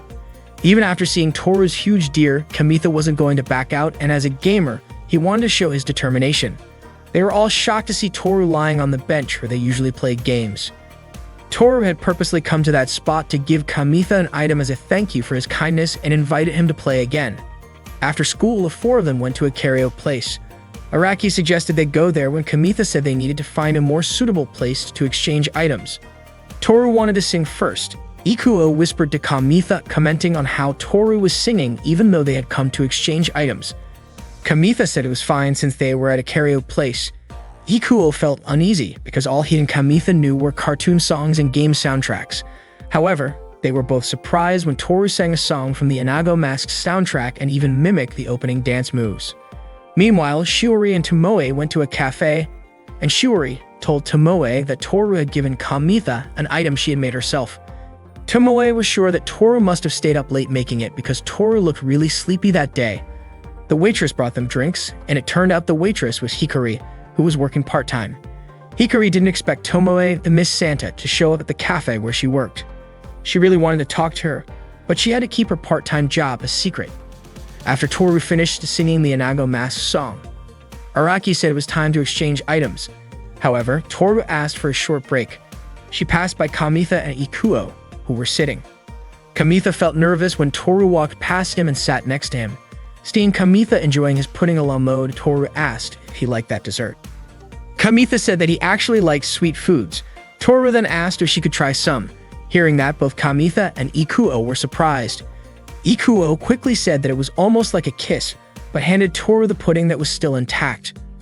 Toru said she wouldn't mind if only she was the one singing. Kamitha responded that they all knew cartoon songs, so they joined in and sing too. Toru explained that she had prepared equipment for the night battle along with a bonus feature to determine the enemy's location. Kamitha was very happy because the item matched his deer's abilities, and he thanked her. Araki asked if Toru liked multiplayer games. Toru asked why Araki was asking that. Araki replied that it was because her night vision goggles would shine brightly during a duel. Toru said that most of the games she liked were multiplayer. Kamitha said that they also enjoyed multiplayer games. Araki again suggested they play together the newly launched Mirusu game. Kamitha asked if Toru wanted to play that game with them. Toru said she had already pre-ordered it. Over time, they got closer, and they went together to buy the game to play together. They started playing the game and created their characters. Kamitha chose a bear, and Ikuo asked why Kamitha wasn't using any equipment. Kamitha guessed that the high starting parameters must be the specialization of the bear. Toru used a rabbit character, and Kamitha thought her slim physique really represented Toru's image. The game began, and they agreed to start in the forest as their initial arena. When the game started, Kamitha couldn't see the others. The area he was in didn't show his friends' characters. Toru said a rabbit character was walking on a bridge. It was so hard to meet even friends in that game, let alone enemies. The image displayed in Araki's game showed Toru's rabbit character's backside as it walked. Apparently, Araki's fox kept pushing the rabbit, and they both fell off the bridge. Both the rabbit and the fox died in the game. Toru asked Araki to adjust the camera placement correctly. Araki realized that his fox character had died. Kamitha's bear character suddenly died as well. Ikuo's shooter character was immediately attacked by enemies and died too. They all lost, but they were so excited because the game was really fun. Ikuo then asked if Toru's character had the ability to detect enemies, but it turned out that Araki's character had that ability. Kamitha asked if that game wasn't Toru's favorite, and Toru said the game was really fun. The next day in the girls' changing room, Toru was changing into her sportswear with Tomoe and Shiori. Shiori praised Toru for being good at any sport and said that if she joined any extracurricular activity, she would definitely be made a regular player. However, Toru wasn't interested in extracurriculars. She just wanted to play games. Tomoe asked about the game Toru had been playing with Kamitha since last week. Toru said that playing with other kids reminded her of her middle school days because lately she had always played games alone. Shiori agreed that those memories were important and then suggested that Toru become a model at COMIMA. Toru mentioned that she had been playing the Mariusa game because she heard Shiori say her game character was cute, so she pre-ordered it. She didn't expect to be able to play with friends. Toru also mentioned that Kamitha said the same thing as Shiori, that the rabbit character represented her image very well. Shiori then said that she had already decided to sew the costume and that Toru would be the mascot. Shiori was confident that with the rabbit costume, Toru would become famous. Toru admitted that COMIMA sounded fun, but she didn't want anyone she knew to see her cosplaying. Shiori questioned who exactly Toru didn't want to be seen by at COMIMA. Toru quickly changed the subject, saying that Tomoe had lost some weight. After school, Kamitha, Ikuo, Araki, and Toru played games together. Ikuo's character managed to defeat an enemy and got a new item, a rabbit ring which increased critical hit power and evasion by 30%. The ring could be considered a vitality booster. Ikuo decided to give the rabbit ring to Toru's character, as it would be more effective for a rabbit character to wear it. Toru thanked him and said she would get a lot of critical kills. Toru then asked if Kamitha wanted the rabbit item too. Kamitha said it was fine because he hadn't really thought about it. Toru showed him a rabbit keychain she made herself, giving it to Kamitha. She had made it because she really liked the character. Araki even said he wanted one too. Kamitha quickly took it and imagined Toru cosplaying as the rabbit character. That day, they went to the game center. Araki played the claw machine, aiming for a rabbit character doll. He almost got it, but ended up with a plaster hand, which he gave to Kamitha. Araki then tried again. Kamitha noticed Toru was looking at the Gusgold game, and it turned out that Toru used to play it a lot with her friends in middle school. Kamitha said that there were often weekly duels held at that place, and many famous gamers would come in the evening. Toru said she preferred not to duel and mostly played Gusgold when she was in her third year of middle school. Kamitha invited Toru to play together. It turned out there were two elementary school kids who had been watching them for a while. Toru and Kamitha started playing the game. Kamitha said that Toru's targeting was unstable, probably because she hadn't played it in a while. Toru wasn't worried about it, saying she would get used to it over time. Kamitha promised to help her. Before long, they were challenged by the two elementary school kids. Kamitha didn't take them seriously, thinking that they were just two little kids playing. However, it turned out that these two elementary school kids were pretty good. Their names were Wataru and Takeshi. The game began, and Wataru successfully captured Kamitha. Wataru then said that Kamitha and Toru as a couple were ruining the view and arrogantly claimed they would definitely win. Toru told Kamitha to stay quiet. Meanwhile, Takeshi kept shooting at Toru, but she managed to dodge his shots. Toru took cover behind Wataru, who was still capturing Kamitha while Takeshi prepared to shoot at them. Kamitha wondered how it was possible that Takeshi's shots didn't hit Wataru. Wataru then asked if Takeshi had betrayed him. Toru quickly kicked Wataru and pushed him toward Takeshi, causing Kamitha to be pushed as well. Once he broke free from Wataru, he immediately started shooting at both of them. Wataru and Takeshi tried to rush Kamitha, but Toru arrived just in time and destroyed their robot bodies. The game ended, and the two elementary school kids were finally defeated. Kamitha joked, asking if they were holding back just because they were fighting against girls. He then gave the rabbit keychain to them. Kamitha told them about a crane game that was popular among high school students. The two kids left, saying that next time they wouldn't lose. Kamitha mentioned to Toru that he felt sorry for the two elementary school kids for losing. Toru, however, said that when she was in grade school, she had been treated even worse. Kamitha found it extreme when Toru kicked the dead robot bodies, saying that if she kept doing that, she might never get any more enemies. Kamitha also apologized for giving the rabbit keychain Toru made to the elementary school kids, but Toru reassured him, saying it was fine and not to worry about it. Kamitha complimented Toru for getting a headshot earlier, but Toru admitted she was nervous when she remembered getting the headshot. She hadn't expected to win while playing Guskull after so long, and it was all thanks to Kamitha. Toru promised to stop kicking the dead robot bodies and then asked Kamitha to be her partner in Guskull. Araki and Ikuo brought over some stuffed toys they had won from the claw machine. Kamitha mentioned that he had just played Guskull with Toru. Toru said she was happy because after such a long time without playing, she felt like playing with Kamitha made her stronger. Araki said he was a solo Guskull player, and Ikuo admitted that he had stopped playing Guskull after grade school. Toru said that as long as Kamitha was her partner, she felt stronger. Kamitha agreed to be her partner in Guskull, and Toru thanked him. That night, Toru took a bath, still thinking about their Guskull game earlier. She reached for the Guskull robot that was nearby. Her older brother immediately yelled at her to hurry up and get out of the bathroom. Kamitha, Toru, Araki, and Ikuo were teaming up in the game Miryusa, working together to defeat their enemies. We laid out the strategy. The rabbit would act as bait, the shooter would target the enemy's arms and legs, and when the enemy's neckties glowed, Araki's fox would cast a spell on Kamitha's bear, initiating a rolling attack. Following this plan, they successfully took down the enemy boss. Toru worked on how strong the boss was. Ikuo noted that if Toru hadn't known the boss's strength, it might have been twice as troublesome. Toru meant that she had been able to monitor the boss thanks to the rabbit ring item that Ikuo had given her, which increased her evasion.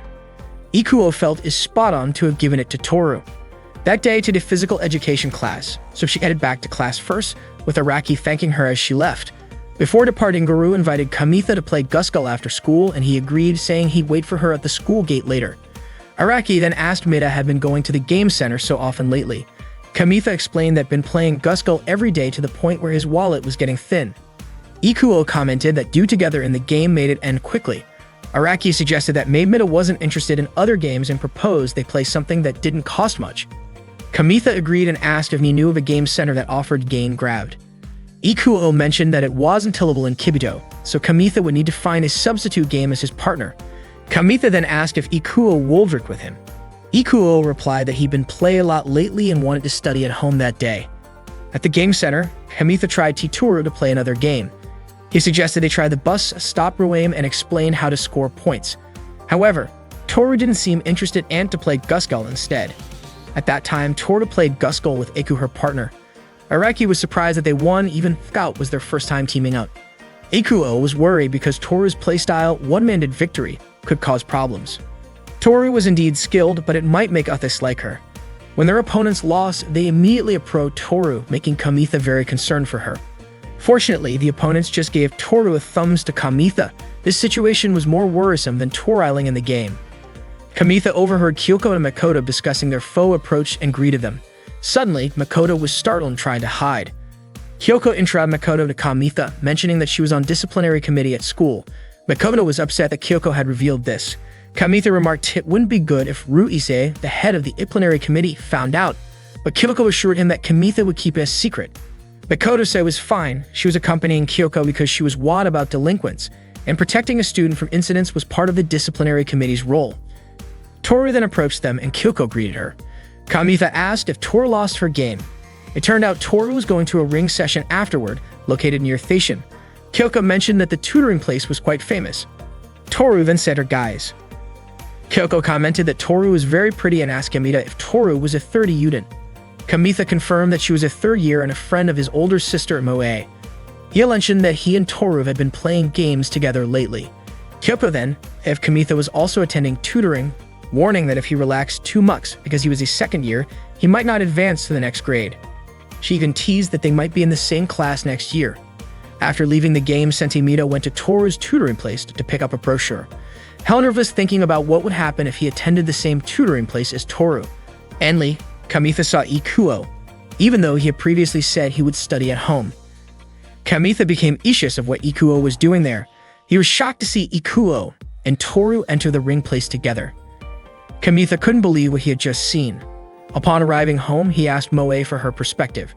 He inquired about Ikuo. Moe mentioned that Ikuo's grades were excellent at that time, unlike in grade school. A guy as cool as Ikuo would be liked by many girls. Moe then asked if Kamitha wanted to know what others thought of him, but Kamitha quickly retreated to his room. The next day at the game center, Araki and Ikuo tried the bus road game. They lost multiple times because they couldn't operate the bus timely in traffic jams. They wondered how Kamitha could play such a difficult game. Araki vowed to beat Kamitha's high score. Meanwhile, Kamitha and Toru were waiting in line to play Gusgul. When it was their turn, Toru was well known among the kids at the game center, and they invited her to play with them. Toru asked Kamitha and he agreed, choosing to play the bus road game instead. The game center was bustling on the weekend. Kamitha couldn't get close to Toru at all. It's no surprise Toru became popular. She was a girl obsessed with winning. The line of people wanting to play with her was long, even though battling against her would be more interesting. Kamitha didn't feel like playing the bus road game and decided to go to the restroom. Suddenly, Takeshi arrived with Hikari, and they approached Toru, who was playing Gusgul. Meanwhile, Makoto was posing in the photo booth when she heard a commotion between Hikari and Toru. Hikari demanded that Toru stop bothering others around her, but Toru replied that she was just playing normally. Kamitha saw this and approached them, trying to mediate. Hikari accused Kamitha of acting like a hero when in class he was barely noticeable. Makoto intervened, asking them to keep their voices down to avoid disturbing other players. Hikari sarcastically asked if Makoto wanted to take sweet photos, to which Makoto responded with a peace sign posed in a milk bath. Hikari told her to leave, stating she was there to avenge Takeshi. Hikari then challenged Toru to play Gusgul. They prepared for the game. Toru apologized to Kamitha for involving him because of her actions. Kamitha said that if Takeshi wanted revenge, it meant he had to join the game. Toru asked if Kamitha was okay being her ally since Hikari was intimidating. Kamitha replied he was used to Hikari's behavior in class. The game began. Araki just noticed Hikari's presence, and Ikuo wondered why she was at the game center. Kamitha mentioned that the current Gusgul game was a fast-paced type. Toru planned to create distance and observe Hikari's actions. Takeshi launched an attack toward Kamitha and Toru, but they managed to dodge it. Toru then attacked Hikari, but it didn't stop her. Hikari closed in on Toru and quickly kicked her. As Hikari prepared to finish Toru off, Kamitha clung to Hikari.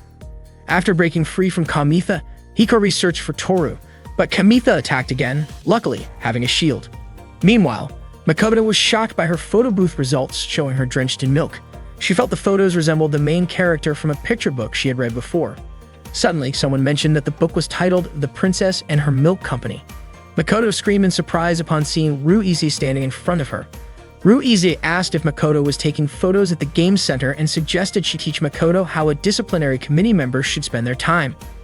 Araki finally managed to achieve the highest score in the bus road game. Ikuo informed Araki that a girl was being caught by the disciplinary committee.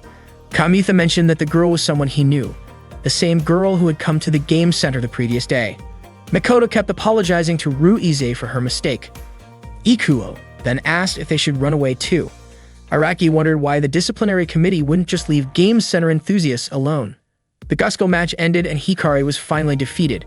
Takeshi fell silent, disappointed that Hikari couldn't help him beat Toru. Hikari patted the silent Takeshi on the back and told him to stay strong. Kamitha praised Toru's skill for winning yet again. Suddenly, Araki and Ikuo warned everyone that they had to escape and pointed toward Makoto, who was being confronted by Ruize. When Kamitha saw this, he immediately urged Toru to leave. Hikari, confused about why Kamitha and Toru were running, then noticed Makoto and Ruize. She quickly grabbed Takeshi and ran away as well. The four of them hid in a narrow alley. Hikari blamed Takeshi, saying they could have won if Takeshi had defeated Kamitha first. They continued arguing until Takeshi finally said there would be no pay raise for Hikari. Hikari quickly told him to keep that a secret. Kamitha then asked if Hikari was actually hired by a grade schooler. Hikari explained that Takeshi was the son of the diner owner where she worked part-time. Hikari kept pulling the kid's hair, saying that if she had defeated Toru, she would have gotten a raise. Toru asked if Hikari wasn't embarrassed about arguing with a little kid.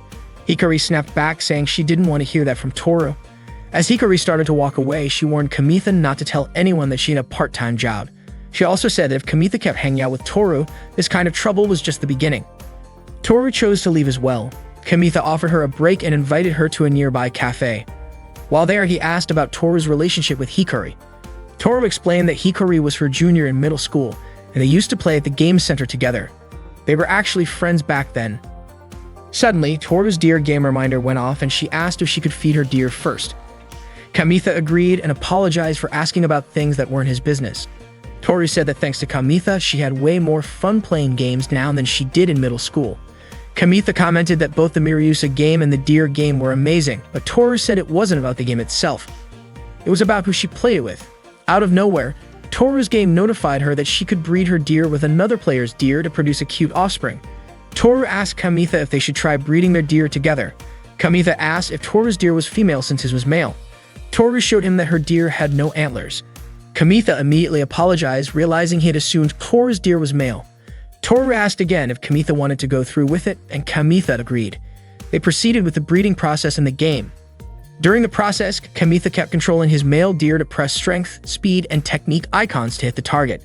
The success rate would determine the traits of the offspring. Toru noticed Kamitha's face turning red and asked if he was okay. It turned out Kamitha was feeling flustered about the idea of making offspring with Toru. Hearing Kamitha's ambiguous statement, Toru's face also turned red, and she told him to just do whatever he needed to do. The process finally finished, and they were surprised at how long it took. Suddenly, Toru asked for the cherry in Kamitha's glass. Kamitha was reminded of the time Toru had asked for his pudding during karaoke. He asked why she didn't just order a cream soda for herself. Toru replied that other people's orders always looked tastier. Kamitha admitted that he often thought the same thing but couldn't just ask like she did. As a trade for his cherry, Kamitha asked Toru to promise that she wouldn't ask for things from anyone other than him. Toru agreed, took the cherry, and smiled. That night, Toru went to buy a Guskull video game cassette. The next day, Araki and Ikuo were punished after being caught by the disciplinary committee at the game center. However, Araki didn't seem to mind. He was even enjoying himself, which only made Ruize furious. As a result, they were banned from going to the game center until the final exams were over. Araki was shocked that Ruize even called him a pervert. According to Ikuo, Ruize had sharp instincts, sharp enough to see right through Araki, who was in fact obsessed with fluffy animals. It turned out that the girl they had tried to save had also been caught by the disciplinary committee, making it difficult for them to come up with an excuse. In the end, they were accused of tricking Makoto into taking weird pictures. Kamitha was surprised by how strict the disciplinary committee had become. Araki explained that they had been that strict ever since they caught a pair of students fooling around in the pipe storage room 10 years ago. Ikuo also mentioned that Ruize had noticed them escaping the previous day, so now the disciplinary committee was keeping an eye on the game center. He suggested that they stay away from it for the time being. Araki then pointed out that Toru hadn't come to school that day and asked Kamitha if he knew why. Kamitha casually responded, "Maybe it's because we got married yesterday." Ikuo and Araki were stunned by his choice of words. Kamitha then clarified that Hikari was Toru's junior back in middle school. He also recalled Hikari saying that if he stuck around Toru, arguments were just the beginning. Araki admitted that ever since they met Toru, the way they played games had changed. Ikuo noted that Toru was incredibly skilled in Miryusa, but Kamitha argued that all of them had improved because of her. Ikuo pointed out that Toru leveled up so quickly that it was hard to keep up with her, and because of that, they didn't have time to study. Wasn't that also a problem for Kamitha? Kamitha admitted that he had even started cutting into his lunch money just to play Guskull. Araki realized that being friends with Toru had affected their pride, their grades, and even their finances. He even found himself longing for the simpler days of playing casual games with just the guys. Kamitha then asked what they really thought about Toru, but they didn't understand what he meant. Kamitha explained that he had seen Ikuo and Toru at a cram school near the station. Ikuo asked what was wrong with that, pointing out that he had also seen Araki going on a date with Toru near the station. Kamitha was shocked and demanded an explanation from Araki. Araki explained that he just wanted a keychain like the one Toru had given Kamitha, so he had asked her to find something similar for him. Araki was surprised by Kamitha's reaction, especially since Kamitha had previously called him a fluffy animal maniac. Ikuo laughed, unable to believe how flustered Kamitha was. Ikuo then showed his Miryusa character without a hat, and Kamitha suddenly recognized it. It looked just like their grade school friend. It turned out that she was Ikuo's first love. He had coincidentally seen her at the cram school near the station and wanted to confirm it was really her. He hadn't expected Toru to be taking lessons there too, but after explaining his situation to her, he ended up enrolling in the class as well. Kamitha was relieved to hear the truth. Ikuo then asked about Kamitha's feelings. Kamitha simply said that he respected Toru as a gamer. That response made Ikuo and Araki burst into laughter. They thought Kamitha was just trying to dodge the question. Araki had already noticed that Kamitha was completely into Toru ever since he traded his rare item for her. If he wasn't, there was no way he would have given up something so valuable. Kamitha denied it, saying that wasn't what he was thinking at the time. Araki then asked Kamitha to let Toru know that he and Ikuo wouldn't be able to go to the game center for a while because they had to take care of the rabbits after school. Ikuo added that however far Kamitha wanted to take things with Toru was up to him. Kamitha just nodded in understanding. That day, Toru spent the entire time in her room, playing Gusgal to her heart's content. That day, Kamitha approached Hikari and asked if they could talk for a moment. Hikari told Kamitha to just talk in the classroom instead, but Kamitha insisted he wanted to discuss what had happened yesterday. Hikari was surprised. Her two friends were waiting for her to go to the cafeteria together. She told them to go ahead without her, saying she would catch up later. Hikari led Kamitha away and scolded him, asking why he wasn't keeping her job a secret like she had asked. She even questioned if Kamitha was planning something against her. Kamitha quickly reassured her, saying he would never do something so terrible. He explained that he only wanted to talk about why Toru hadn't shown up that day. Hikari immediately asked if Kamitha was accusing her of being the reason. Kamitha admitted that her words from yesterday had been stuck in his mind and asked her to explain what she had meant in more detail. Hikari simply replied that digging into someone's past was taboo. Hearing that only made Kamitha more curious. Hikari sighed and sat down on a chair, but Kamitha quickly pointed out that the chair she was sitting in was one he had specifically prepared for Toru. Hikari scoffed, saying Kamitha was being over the top by treating Toru like a princess. Kamitha retorted, asking how it was any different from Toru always sitting at her own desk. He even added that if Hikari kept complaining, she shouldn't sit there anymore. Hikari raised an eyebrow, impressed by Kamitha's boldness. She admitted she was surprised he could stand up to her like that. Then she started sharing her story. Back in middle school, Hikari and Toru were part of the same clique, which consisted of quiet, game-obsessed girls. Kamitha found it hard to believe that Hikari used to be like that. She explained that there was a boy who had his eye on their group, and Toru quickly became popular. The balanced interactions between boys and girls made many boys catch feelings for her. The boys began showing off their skills, but ended up losing to Toru in games, academics, and even sports. At that time, Toru was no longer seen as a princess, but as an unbeatable queen. The other girls in their group grew resentful because every boy seemed to be interested in Toru. Eventually, they all left the group. Hikari had once tried to warn Toru about it, but Toru didn't seem to care. By their third year of middle school, Toru was completely isolated. That was why Hikari had been worried when she saw Toru hanging out with Kamitha and the others. She even asked Kamitha if he felt like his pride had been crushed as well. Kamitha calmly replied that he wasn't the type to boast about himself in the first place. If anything, he leaned more toward being reserved. Hikari laughed, saying that someone like Kamitha probably wouldn't run away from Toru. Kamitha promised he wouldn't. Later that day, Kamitha called Toru and asked if she wasn't feeling well. Toru admitted she felt a little dizzy because she had just woken up. Then she asked if they were going to play Gusgal again. Kamitha explained that after what happened yesterday, the head of the discipline committee had been patrolling around the game center, so it wasn't safe to go there. Toru suggested they play Gusgal at her house instead. Kamitha was so shocked by the invitation that he fell over. He agreed and asked Toru to send him her address. After school, Kamitha went to visit Toru's house. When he arrived at her apartment building and mentioned he was Toru's friend, the elevator door opened immediately. He soon found himself standing in front of her door. Toru's older brother Sata welcomed Kamitha in and called out to Toru, telling her that Kamitha had arrived. Toru, who had just finished taking a shower, asked Kamitha to wait for her in the living room. Sava mentioned that Toru had been playing games until morning. He asked Kamitha if he was also into gaming. Sauda reminisced that the last time Toru had stayed up all night gaming was back in middle school. He wondered why Toru was gaming so much that she skipped school. Kamitha asked if Sauda had the day off. Sauda explained that he worked as a private tutor. He commented that Toru was still childish compared to his other students, and he hoped she would mature soon, especially since she was now in her third year of high school. While waiting, Kamitha noticed an old gaming console in the living room. Sauda mentioned that he used to play games a lot too. When Toru was in grade school, she craved attention from him, so they started gaming together. Kamitha recalled hearing that Toru had been competitive in gaming even as a child. Sauda shared that when they played games back then, they often came up with punishments for the loser. Toru would frequently get frustrated and end up crying when she lost. After Sauda stopped playing games frequently, Toru started inviting her male friends to play with her. Since her mind was constantly focused on gaming, Toru found it hard to interact with other girls normally. Sauda realized that this was his fault.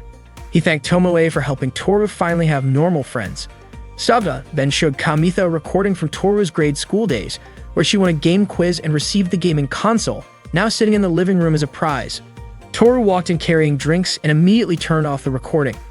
Sauda asked why Toru looked annoyed when back then she used to show that recording to every male friend who visited. Toru replied that it was something she did when she was still a kid. Kamitha commented that the hat Toru wore back in grade school really suited her. Toru invited Kamitha to play Gusgul in her room. Kamitha felt nervous as he entered Toru's room. Noticing he was sweating, Toru opened the window to let in some air. Kamitha saw a few game character plushies on a shelf, all made by Toru herself. She told him how much she enjoyed making them and even offered him one if he liked it. Kamitha chose a bunny plushie to take home. Toru mentioned she planned to make plushies of Gusgul and Gasok characters next time and would work on them all night. Kamitha told her that Sauda was worried about her staying up late playing Gusgul and skipping school because of it. Toru fired back, saying she should be the one worried about Sauda, who always came home exhausted. She guessed he was struggling with dealing with modern high school students. Back when Sauda was in school, he had plenty of friends thanks to group activities.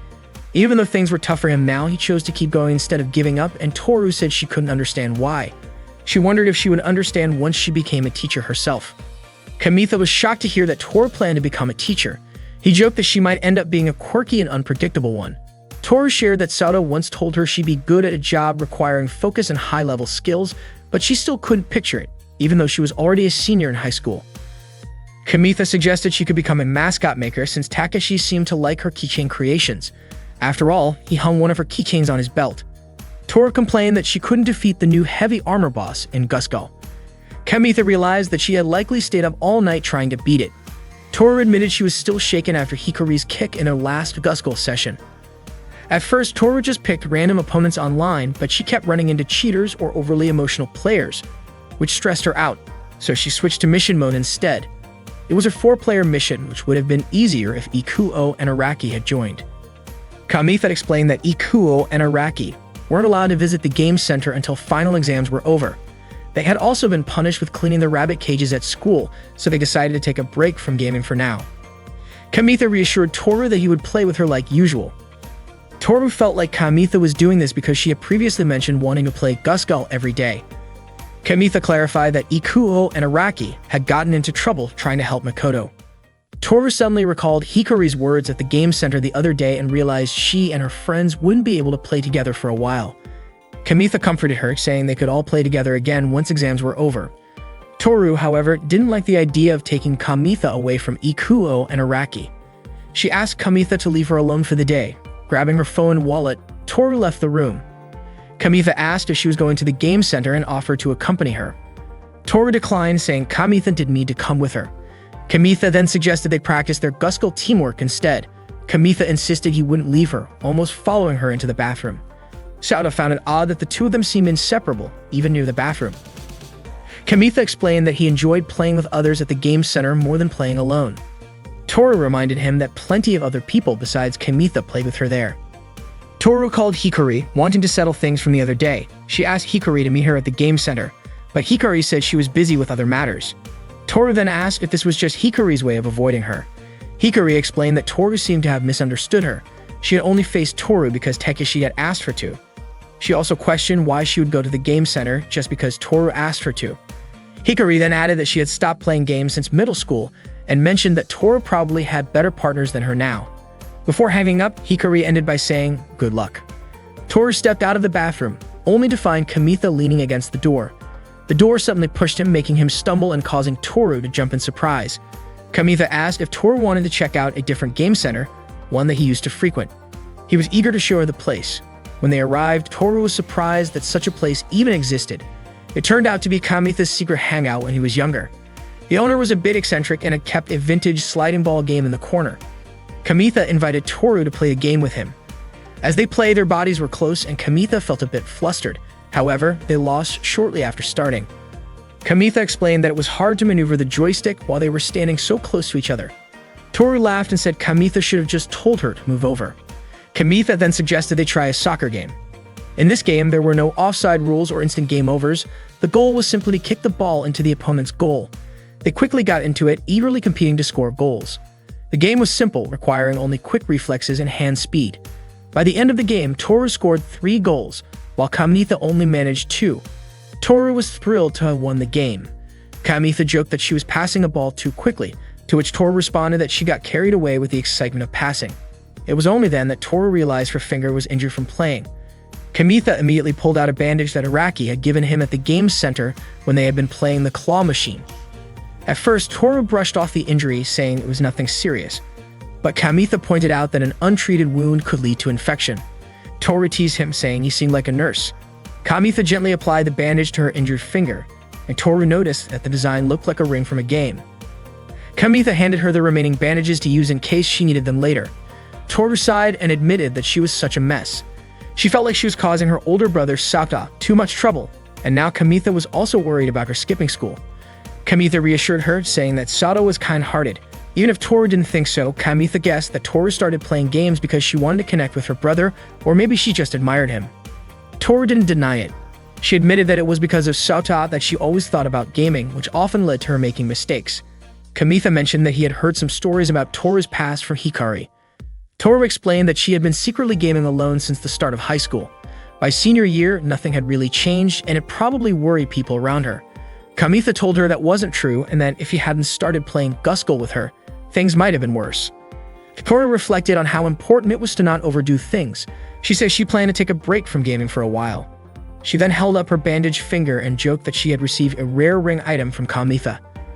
Kamitha smiled and told her that if she ever wanted to change things up or just take some time for herself, he'd always be waiting under the stairs at their usual spot.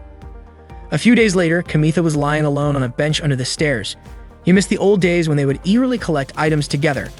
Kamitha even wondered if Ikuo and Araki were doing okay in the rabbit pen. Since then, Toru hadn't shown up. Kamitha held the rabbit plushie Toru had given him, feeling worried about her, but he hesitated to ask her to hang out with him. Deep down, he wanted to tell her that he found another rare deer antler. Kamitha had recently come to realize how painful it could be not having someone to play with. He was sure Toru must have felt the same way. Suddenly, Toru appeared, greeting him. Startled, Kamitha quickly placed the rabbit plushie on the bench. Toru asked if the plushie was meant to replace her. Kamitha nervously invited her to sit down. Toru showed him a deer mascot she had made and called it Sikamas. She explained that she had created it while taking a break from gaming. The deer's antlers were detachable, so it could transform into either a male or female deer. Kamitha complimented her creativity. Toru shared that a friend had invited her to a comical market. Kamitha asked if that was some sort of cartoon and comic market. Toru admitted it would be her first time attending the event, so she was feeling a bit nervous. She then asked Kamitha if he was interested in going to comical market. Kamitha replied that he wasn't a big fan of crowded places. Toru mentioned that it didn't feel complete with just the girls going. Kamitha pointed out that there would probably be lots of girls at the event. But Toru explained that moving a large number of Sikamas would be difficult, so she hinted that she might need Kamitha's help.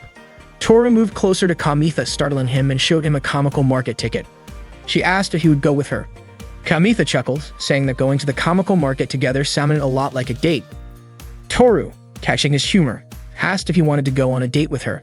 She was fine calling it a date as long as Kamitha would help her prepare for the event. Kamitha agreed happily. Toru was surprised by how nervous she felt inviting someone directly.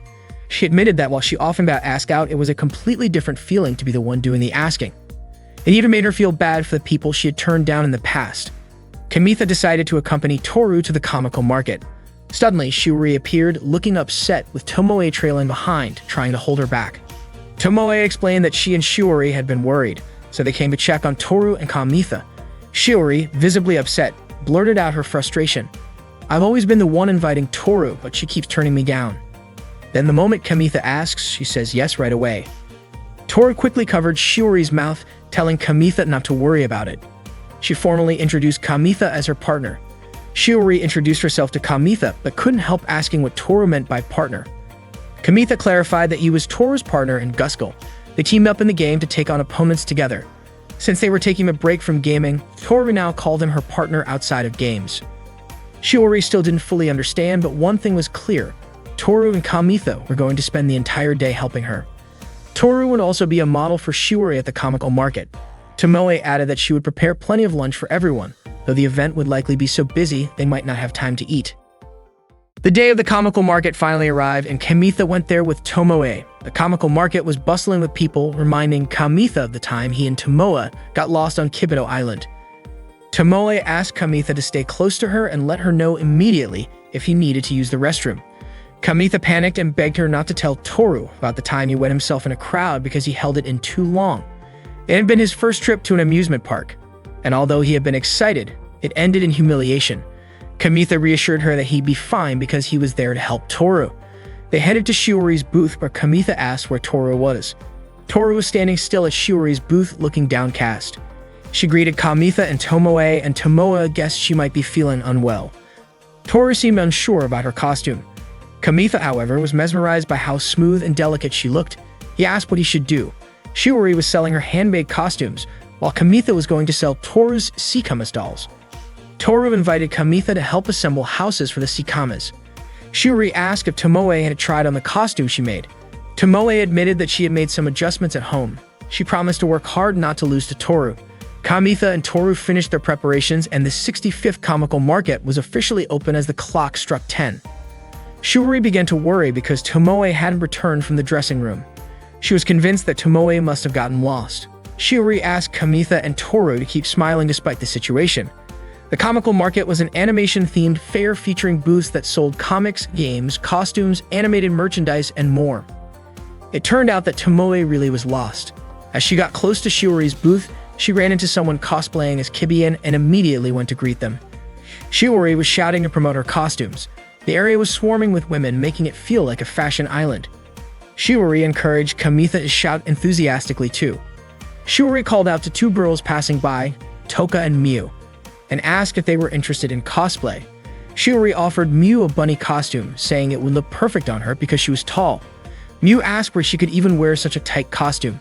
Shiori reassured her that the fabric was smooth and stretchy, and it could even double as pajamas. Toka, on the other hand, was curious about the Sikamas. Toru explained that the dolls had detachable antlers, allowing people to switch between male and female designs. Kamitha chimed in, saying that deer are symbols of loyalty and their love is pure and platonic. He elaborated so much that he ended up scaring them a bit, prompting them to leave to check out an owl mascot instead. Shiori teased Kamitha, saying he was trying to help Toru but only made things worse. Kamitha apologized, especially since a customer had just shown interest in the Sikamas. Suddenly, Kamitha had an idea to use the Sikamas as costume accessories to increase their appeal. Shiori agreed, saying they would look like military medals. Kamitha wasn't sure where to place the deer, on the head, chest, stomach, or hips. He tried them all, which made Shiori laugh. She teased him by saying he looked like he was wearing a stethoscope. Toru, feeling like they were just making fun of her, got upset and stormed off. Shiori explained that Toru wasn't used to being teased like that. Leaving Shiori to watch the booth, Kamitha hurried off to find Toru. While searching, Kamitha overheard people talking about a girl in a Mariusa costume. He saw Toru surrounded by photographers, snapping her pictures. Toru looked uncomfortable, especially as some of them commented on how soft the bottom of her costume seemed. Kamitha pushed his way through the crowd, but someone scolded him for being rude. Kamitha explained that the model didn't like the attention and begged to get through, but he was shoved back. At that moment, Tomoe appeared. Kamitha asked her what she was doing, and she said she had been chatting with Kibian. Kamitha was astonished that Tomoe got lost for the same reason she used to in grade school. Kamitha told her he needed to rescue Toru from the situation. Tomoe suddenly removed her cover, revealing a Gusco costume. The outfit was so sexy that it immediately drew the photographer's attention, giving Kamitha the chance to help Toru. Toru managed to escape with Kamitha. Their hands were tightly clasped, and Kamitha could feel Toru's body trembling. Toru admitted she felt terrified when unfamiliar cameras were pointed at her. Kamitha apologized for staring at her costume earlier. Toru confessed it was partly her fault since she wasn't used to wearing costumes, and this was her first time participating in such an event. She also believed the photographers didn't mean any harm. Toru said she felt calmer now, thanks to Kamitha, and quickly let go of his hand. Kamitha asked why Toru had been in the costume hall. She explained that she was surrounded by people while trying to find the restroom. Kamitha suddenly remembered the time he wet himself in a crowded place. He quickly apologized for not realizing what had happened and offered to head back first, but Toru stopped him, asking for help. She didn't know how to take off her costume. Toru explained she couldn't find the zipper hook on her back and asked Kamitha to look for it. Kamitha started feeling around her back and located the zipper, but he couldn't find the hook. It seemed designed to stay concealed even when her jacket was removed. After some searching, Kamitha found the hook near the bottom of the zipper, just as he suspected. However, the zipper extended to a rather sensitive area and Kamitha couldn't reach it properly. Toru lifted the bottom of her costume slightly to help him reach it. Once Kamitha pointed out the hook, Toru managed to handle it herself. She then invited Kamitha to accompany her to the restroom so he could undo it properly, and Kamitha agreed. Later, Toru regained her confidence and started posing in front of the photographers. She also helped Shiori sell her handmade cosplay costumes. Meanwhile, Ruize arrived to patrol the area, prompting Toru and Kamitha to hide from her. Toru was especially kind to visitors, including children who stopped by their booth. That day, their hard work paid off and the event went smoothly. That evening, they went to a cafe where Hikari worked. Hikari immediately put on her glasses to disguise herself. Kamitha was surprised to learn Hikari worked there and was puzzled by her glasses. He pretended not to know her. Toru stared at Hikari, prompting Shiori to ask if Toru recognized her. Hikari revealed that she was Toru's underclassman and Kamitha's classmate. She guided them to a table and, while secretly pinching Kamitha, asked how he knew she worked there. Kamitha claimed it was just a coincidence. During dinner, Shiori treated everyone as a way of thanking them for their hard work. Noticing Kamitha and Toru's silence, Shiori asked if the comical market had exhausted them. Kamitha simply remarked on Hikari's different aura. Toru joked that Hikari would panic if she got caught skipping out on paying for a meal. Hikari insisted she was working there just like any normal person. Tomoe mentioned that she thought she had seen Hikari at a Santa contest before. Hikari was flattered that Shiori remembered, and she asked what the celebration was about. Tomoe explained that they had just come from the comical market. Tomoe teased that Toru had worn a bunny costume that day and forgot to wear underwear. Hikari playfully teased Toru, suggesting she was pushing herself too hard just because Hikari refused to hang out with her. Shiori, annoyed, called Hikari cruel and jokingly compared her to Winnie the Pooh, who's world famous despite only wearing a red shirt. Toru calmed Shiori down and told Hikari that she had placed mascot dolls at her booth and modeled the costume in exchange. Shiori chimed in, saying how hard it had been to convince Toru to wear the costume. Toru explained that she only refused at first because she didn't want to meet friends at the comical market. Hikari then asked how many mascots Toru had managed to sell that day. Toru successfully sold 3 of her handmade mascot dolls. Shiori mentioned that it was a pretty good outcome, considering it was Toru's first time attending a comical market. Tomoe then suggested to Hikari that they should wear costumes together sometime. Hikari was shocked to learn that Tomoe had also worn a cosplay costume. Tomoe showed her a picture from earlier that day, and Hikari was surprised before quickly turning her attention to serve the next customer. Toru wanted to give something to Kamitha as a token of appreciation. She handed him a Gusco keychain, explaining that she had already given the same gift to Shiori and Tomoe. Toru thanked Kamitha for helping her get through the day and then playfully winked at him, leaving Kamitha startled. Shiori, confused by their exchange, asked what they were talking about. Toru casually said they were praising how amazing Shiori's costume designs were. Kamitha then asked why Toru decided to create the Sikamas, mascot dolls. Toru explained that when Kamitha once told her about how much Takashi loved the keychain she had made, it inspired her to create something that could make other kids happy too. Shiori chimed in, saying that seeing the cheerful faces of customers was the charm of the comical market. Toru agreed, mentioning how much joy it brought her to see people smiling.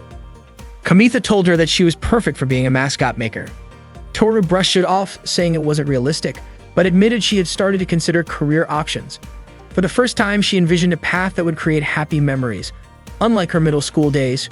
With that in mind, she decided to take her college entrance exams seriously starting the next day. Kamitha was thrilled to hear that. Tomoe teased that Toru had beaten her to it and said she should start figuring out her own future plans as well. When the event wrapped up, they said their goodbyes. Shiori was visibly exhausted from all the late nights spent making costumes. Hikari reminded Tomoe to double-check if they had forgotten anything. Tomoe thanked Hikari, and Toru suggested they come back to the cafe again sometime. Hikari widened her eyes in surprise. Kamitha joked, asking Hikari not to make that face because it made her look scary, even though the apron suited her well. Hikari, annoyed, warned Toru not to bring up her job at school. Kamitha defended himself, saying he was just complimenting her. Toru teased Hikari, saying she was lucky to receive Kamitha's praise. As they all parted ways, Toru started walking home. Kamitha asked Tomoe to make sure Shiori got home safely before he went after Toru. Catching up to her, Kamitha asked if something was wrong. Toru confessed that even though she'd spent the whole day wearing her Miryusa costume, no one had complimented her on it. She said she just wanted to go home. Kamitha reminded her that she hadn't fulfilled her promise yet. She had agreed to go on a date with him after he helped her at the comical market. Toru argued that they'd already gone on a date before, but Kamitha refused to count the time they'd spent with his older sister tagging along. Instead, he suggested she imagine going on a date with Sada, As they walked, they passed a park bench where several couples were kissing. Toru nervously asked what Kamitha expected her to do for him. Kamitha boldly asked her to go on a date with him right then and there. Toru, puzzled, asked if he meant a date in the park at night. Kamitha said it was his last chance since Toru planned to focus on preparing for her college entrance exams starting the next day. He explained it was his final opportunity to confess his feelings. Finally, Kamitha asked Toru to be his girlfriend, confessing that he was in love with her. Unfortunately, Toru responded by saying she didn't understand feelings like that. Kamitha admitted he had anticipated her answer but confessed that it still hurt more than he expected. Kamitha mentioned that this meant Toru could focus on her studies. While Kamitha was gazing at the moon, Toru suddenly kissed his neck. The kiss lingered and she ended up biting his neck. Toru always found herself captivated by Kamitha's Adam's apple, especially since he had a habit of looking at the sky whenever he felt troubled. Toru asked him if your weakest spot is left unguarded, doesn't it make you want to attack it? She then added, I have other weak points too. Why not target those instead? But Toru admitted she was especially fond of places that could kill in an instant. Kamitha, confused, asked why Toru did that. She explained that she didn't want their relationship to change drastically just because of her feelings, but confessed that she couldn't resist targeting his Adam's apple in the moment. Apologizing for leaving a bite mark on his neck, she applied a bandage that Kamitha had given her earlier. Kamitha commented, with that, it feels like your lips are still on my neck. Toru, flustered, told him to stop saying embarrassing things like that. She added that she only did it to avoid Tomoe becoming suspicious, though Kamitha joked it felt like Toru was showing off her preferences to the world. Kamitha then admitted, I also like other parts of you, Toru.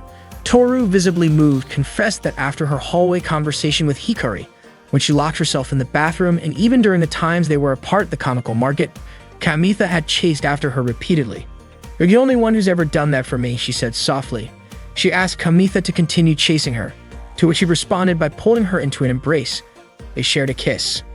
Afterward, Kamitha suggested they walk out of the park together. Toru reminded him that they should keep their relationship appropriate since they were still in high school. Kamitha retorted, weren't you the one who attacked me first? The next day, Kamitha recounted his date with Toru to his two friends. They were shocked at how quickly things had progressed between Kamitha and Toru. They teased him, asking how far their relationship had gone. Kamitha clarified that their relationship was purely platonic since he didn't want to distract Toru from preparing for her college entrance exams. Suddenly, Toru appeared and casually announced, our baby has been born. Araki and Ikuo immediately assumed Kamitha had done something, especially when Toru mentioned they had married at a cafe in a back alley. However, it turned out that Toru was referring to a baby deer in her video game. She excitedly described how soft the baby deer's fur looked. Hearing this, Araki couldn't help but let his mind wander into inappropriate thoughts. They were surprised to learn that the game even allowed deer to have offspring. Araki joked that Toru had gone from a gamer to a mother. 10 years later, Toru became a kindergarten teacher. She was married to Kamitha, who worked as a bus driver. Their daughter, Ri, attended the kindergarten where Toru worked. Every morning, Ri would fall asleep on the bus on her way to school. Kamitha and young Kyoko often played together. One day, Kamitha was wearing a witch costume that belonged to Tomoe. Kyoko reminded him that Tomoe might get mad at him for using her costume. Kamitha replied that Tomoe wouldn't know he was wearing it. Kamitha then energetically mimicked a witch princess's movements. Kyoko complimented him, saying he looked so adorable and almost like a real girl. She then jokingly asked if the underwear Kamitha was wearing also belonged to Tomoe. Embarrassed, Kamitha tried to cover himself up. Kyoko teased him further, saying that a young man nearby seemed mesmerized by Kamitha's lively performance. Kamitha then invited Kyoko to see if the shopkeeper would also be impressed by him. At school, Kamitha overheard Hikari and her two friends chatting. They were talking about how Hikari had gone on a blind date over the summer. She hadn't updated that because she forgot to bring her phone charger. Kamitha's summer was nothing like Hikari's, filled with fun activities. Yuko asked about the name of the hotel Hikari had visited, but Hikari explained that the hotel was only open for 2 weeks during the summer, so they could only visit again next year. She described the place as unique and wild, with a distinct deer scent. The venison served there was delicious and roasted right in front of their eyes. It was a place with a real wilderness vibe. Suddenly, Hikari noticed a girl standing by the door and asked if she was Kamitha's friend. Kamitha invited Kyoko to come into the classroom. Kyoko quickly approached Kamitha to show him a magical girl manga that had been on hiatus since their middle school days. Hikari then asked if Kamitha liked girls' manga. Kyoko explained that Kamitha was very kind and always listened to her hobbies. As it turned out, Hikari had also read that manga when she was younger. Yukiya then asked if Kyoko was a first-year student. Kamitha clarified that Kyoko was his childhood friend. Kyoko introduced herself to Kamitha's friends. Yukiya commented that Kyoko's height and hobbies made her seem like a middle schooler. Hikari added that even middle schoolers had moved on from their magical girl manga phase. Yuko remarked on how skinny Kyoko was. Kamitha admitted that Kyoko was still childish, which made him worry about her in many ways. Later, when Kamitha and Kyoko were sitting on the school stairs, Kamitha apologized for sounding too preachy earlier. Kyoko reassured him, saying that his words had some truth to them. Kamitha was convinced that if Hikari and her friends ever opened that manga, they would think he was a pervert. The new chapters of the Magical Girl series were nothing like the old ones. It was now full of erotic and gory scenes. Even the art style had changed to match the tastes of its aging fanbase. Kyoko pointed out how much Kamitha had changed. Back in middle school, he didn't care what the girls said about him reading comics. Kamitha explained that Hikari and her friends teased him relentlessly after he played the Gear Love game.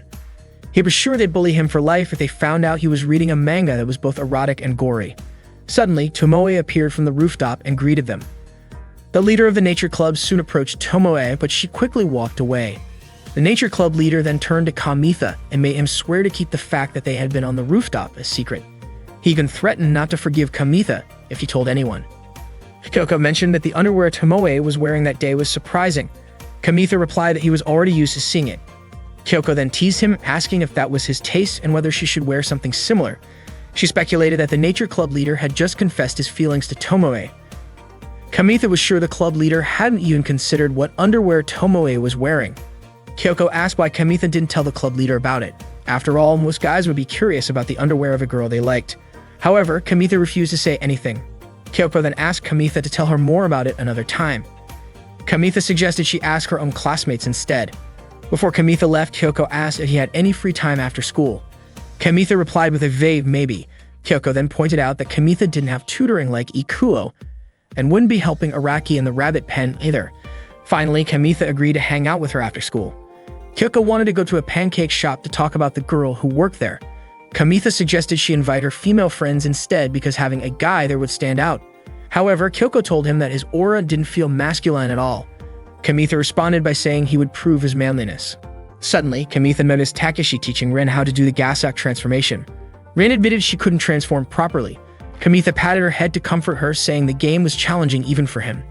Kyoko suggested that Rin play something more suitable for girls and choose one. Takeshi countered by saying that even Hikari could perfectly perform the Guskull transformation. Kamitha dismissed Hikari as being unusual and added that female characters had become just as cool as robots recently. He then demonstrated a magical girl transformation pose. Takeshi praised Kamitha, saying he was impressive and that he'd get Hikari to try it too. Takeshi and Rin looked cheerful again.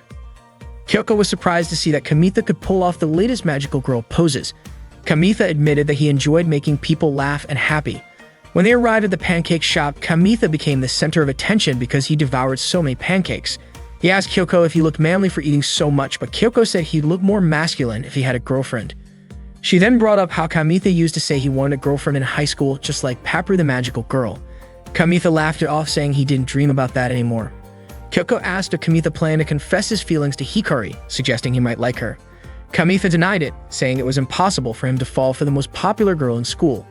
Kyoko was surprised to learn Hikari was popular and joked about starting a Hikari fan club.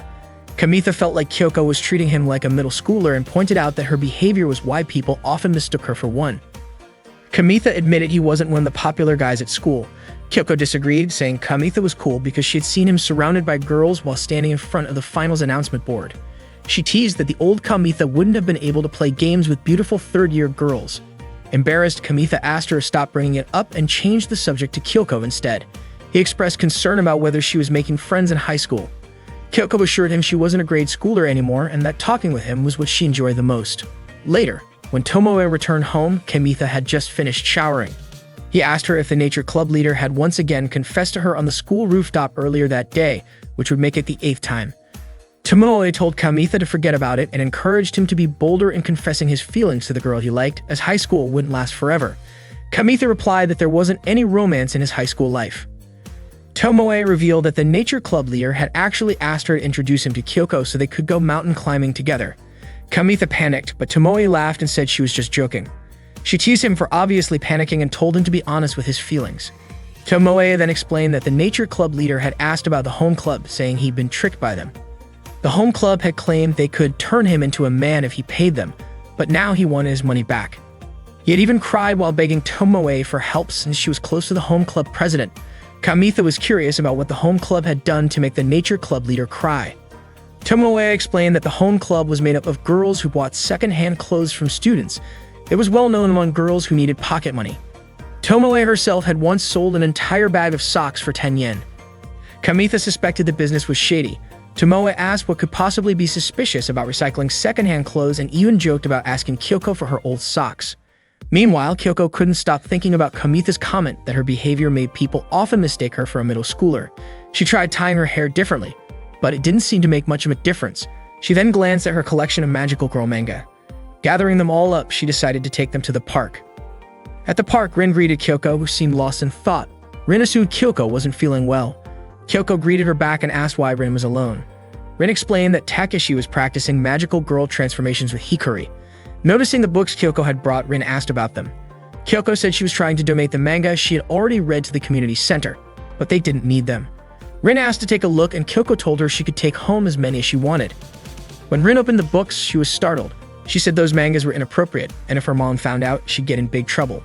Embarrassed, Kyoko quickly offered to get rid of them. Suddenly, Tokioka Nao and Onu Koharu approached Kyoko. Nao performed a magic trick for Rin, who excitedly clapped her hands over a wiggling object. As soon as she touched it, it transformed into a flower. Koharu, meanwhile, opened one of Kyoko's mangas and remarked that it wasn't suitable for children. Mistaking Koharu for Rin's mother, Kyoko quickly apologized and begged her not to scold Rin. Koharu corrected her, saying she was a second-year student at Kibido High School. Embarrassed, Kyoko apologized for misunderstanding. Koharu asked if Kyoko was okay since she'd been out in the park with a pile of manga in the middle of the day. Kyoko explained that she hadn't meant to abandon them and shared that her childhood friend had called her childish. Ever since starting high school, she'd been feeling the pressure to act more grown-up. Kyoko admitted she was feeling conflicted about it. Koharu asked if Kyoko had joined any clubs yet and encouraged her to join the home club. Koharu promised that if Kyoko joined, she could transform her feminine charm and shut down her childhood friend's comments. Kyoko was surprised to hear they were from the home club, as she had assumed they were in the magic club. Koharu invited her to meet them on Monday evening, saying she could even bring her childhood friend along if she wasn't sure. That evening, Kyoko visited the home club, accompanied by Kamitha. On their way, Kamitha asked why Kyoko suddenly wanted to join the home club. Kyoko explained that she was just visiting and hadn't decided to join yet. When they arrived, Koharu and Nao greeted them warmly. Koharu quickly asked Kyoko and her childhood friend for help. The moment Koharu saw Kamitha, she recognized him. Koharu introduced herself as the club president and Nao as the vice president. Kamitha asked if Koharu was friends with Tomoe. Koharu revealed that she owed a lot to Tomoe, not just as a friend, but as someone she considered part of her advertising team. Thanks to Tomoe, and the club had made a lot of money. Kamitha was startled by the phrase advertising team, especially when his gaze landed on a costume displayed nearby. Nao hadn't expected Kyoko's childhood friend to be Kamitha. Koharu added that their club didn't need boys. Kamitha assured her he had no intention of joining, especially after seeing the strange costume. Nao asked Kamitha to wait outside so they could proceed, but Kamitha was reluctant to leave Kyoko alone. Kyoko reassured him, asking him to wait outside. Reluctantly, Kamitha stepped out but warned that he'd barge in if anything happened to her.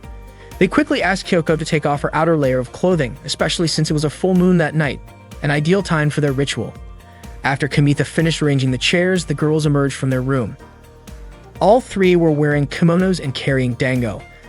Kamitha was captivated by Kyoko's appearance. The activity was more of a moon viewing party than a formal ritual.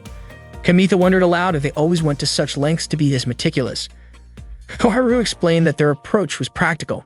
Making dango was just an activity, but their real goal was to add excitement to people's everyday lives. Wearing kimonos and enjoying a moonlit celebration was incredibly fun, but Kamitha stood out in his regular clothes. Kyoko teased Kamitha, asking why he didn't try wearing women's clothing again like he did in the past. Koharu and Nao were visibly surprised to hear this. Kamitha quickly asked Kyoko to stop saying things that might lead to misunderstandings. He explained that it happened one Christmas Eve when Kyoko's mother was working late and left her in Kamitha's care. He had worn a magical girl costume and acted silly to cheer Kyoko up because she was feeling down. Kyoko only learned the truth then. Kamitha continued recounting how he ran into Ikuo, who was searching for a book in Indo-Garret. Ikuo mistook Kamitha in the magical girl costume for one of Kyoko's female friends. Shocked, Ikuo lifted Kamitha's skirt and then fainted. Kamitha ended up catching a fever and was bedridden for days. When he finally returned home, Kyoko's mom scolded him for taking Kyoko out so late. Kyoko apologized, feeling guilty that it all happened because of her. For Kamitha, though, it was one of his fondest memories. Koharu called Kamitha an emotionally unstable teenager. Nao offered Kamitha some soybean flour dango to restore his energy. Kyoko stood up and admired the full moon. Kamitha, mesmerized by Kyoko's beauty, fumbled when she asked if the dango tasted good.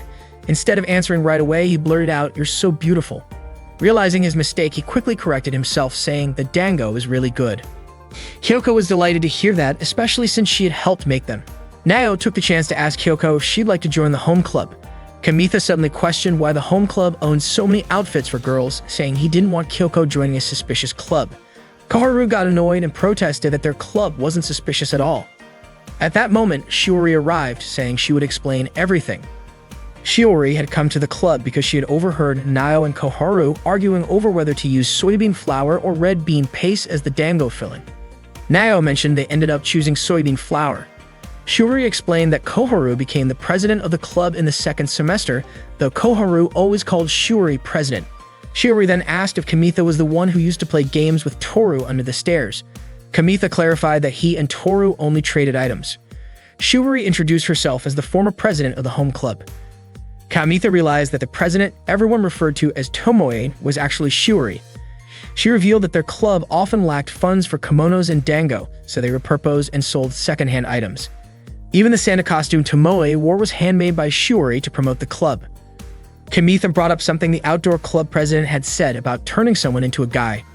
Shiori explained it was a misunderstanding. The home club had made a banner for the outdoor club, but the president didn't like the design and started spreading false rumors. In reality, the home club had simply followed the design instructions and didn't offer refunds. Nao showed Kamitha the banner as proof. Kyoko then announced that she was interested in joining the home club. Kamitha supported her decision and cheered her on. Kyoko smiled warmly and thanked him. That day, Tomoe and Kamitha went to a pancake shop. Kamitha asked when the last time Tomoe celebrated Christmas with Kyoko was. According to Tomoe, the last time they spent Christmas together was during her final year of middle school. Tomoe suggested they ask Kyoko to bake a Christmas cake this year. However, Kamitha joked that Kyoko would need 5 years of training in the home club before she could bake a proper cake. Tomoe and Kamitha wondered if Kyoko would fit in the home club. Kamitha then decided he would visit Kyoko at the home club later.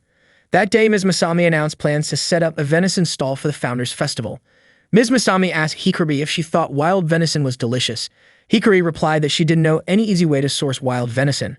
Ms. Masami said she would contact her cousin, who worked at a company. Yuki asked who would cook the venison. Yuko pointed out that Hikari had once made venison barbecue.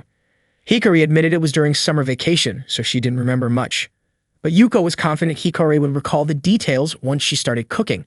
Hikari laughed and said she didn't want to handle raw meat. Suddenly, the president of the outdoor club offered to butcher the venison, claiming expertise in grilling fish, so handling venison wouldn't be much different. The others eagerly volunteered to prepare charcoal.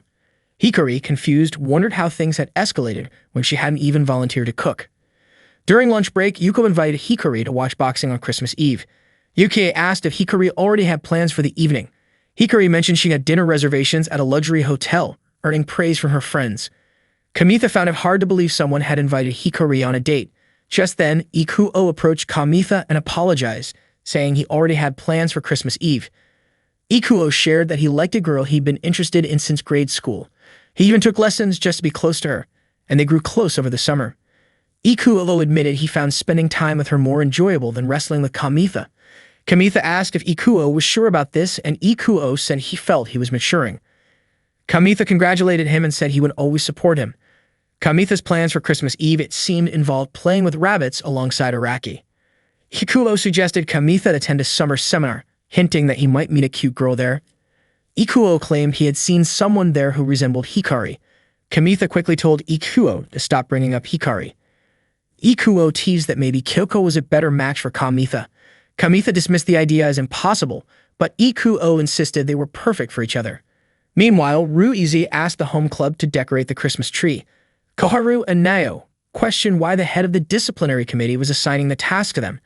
Ruizi explained that she was also serving as the executive committee chair for the Founders Festival. Koharu suggested assigning the tree decoration to the drama club instead. Ruize replied that she had already asked the drama club to create the entrance arch.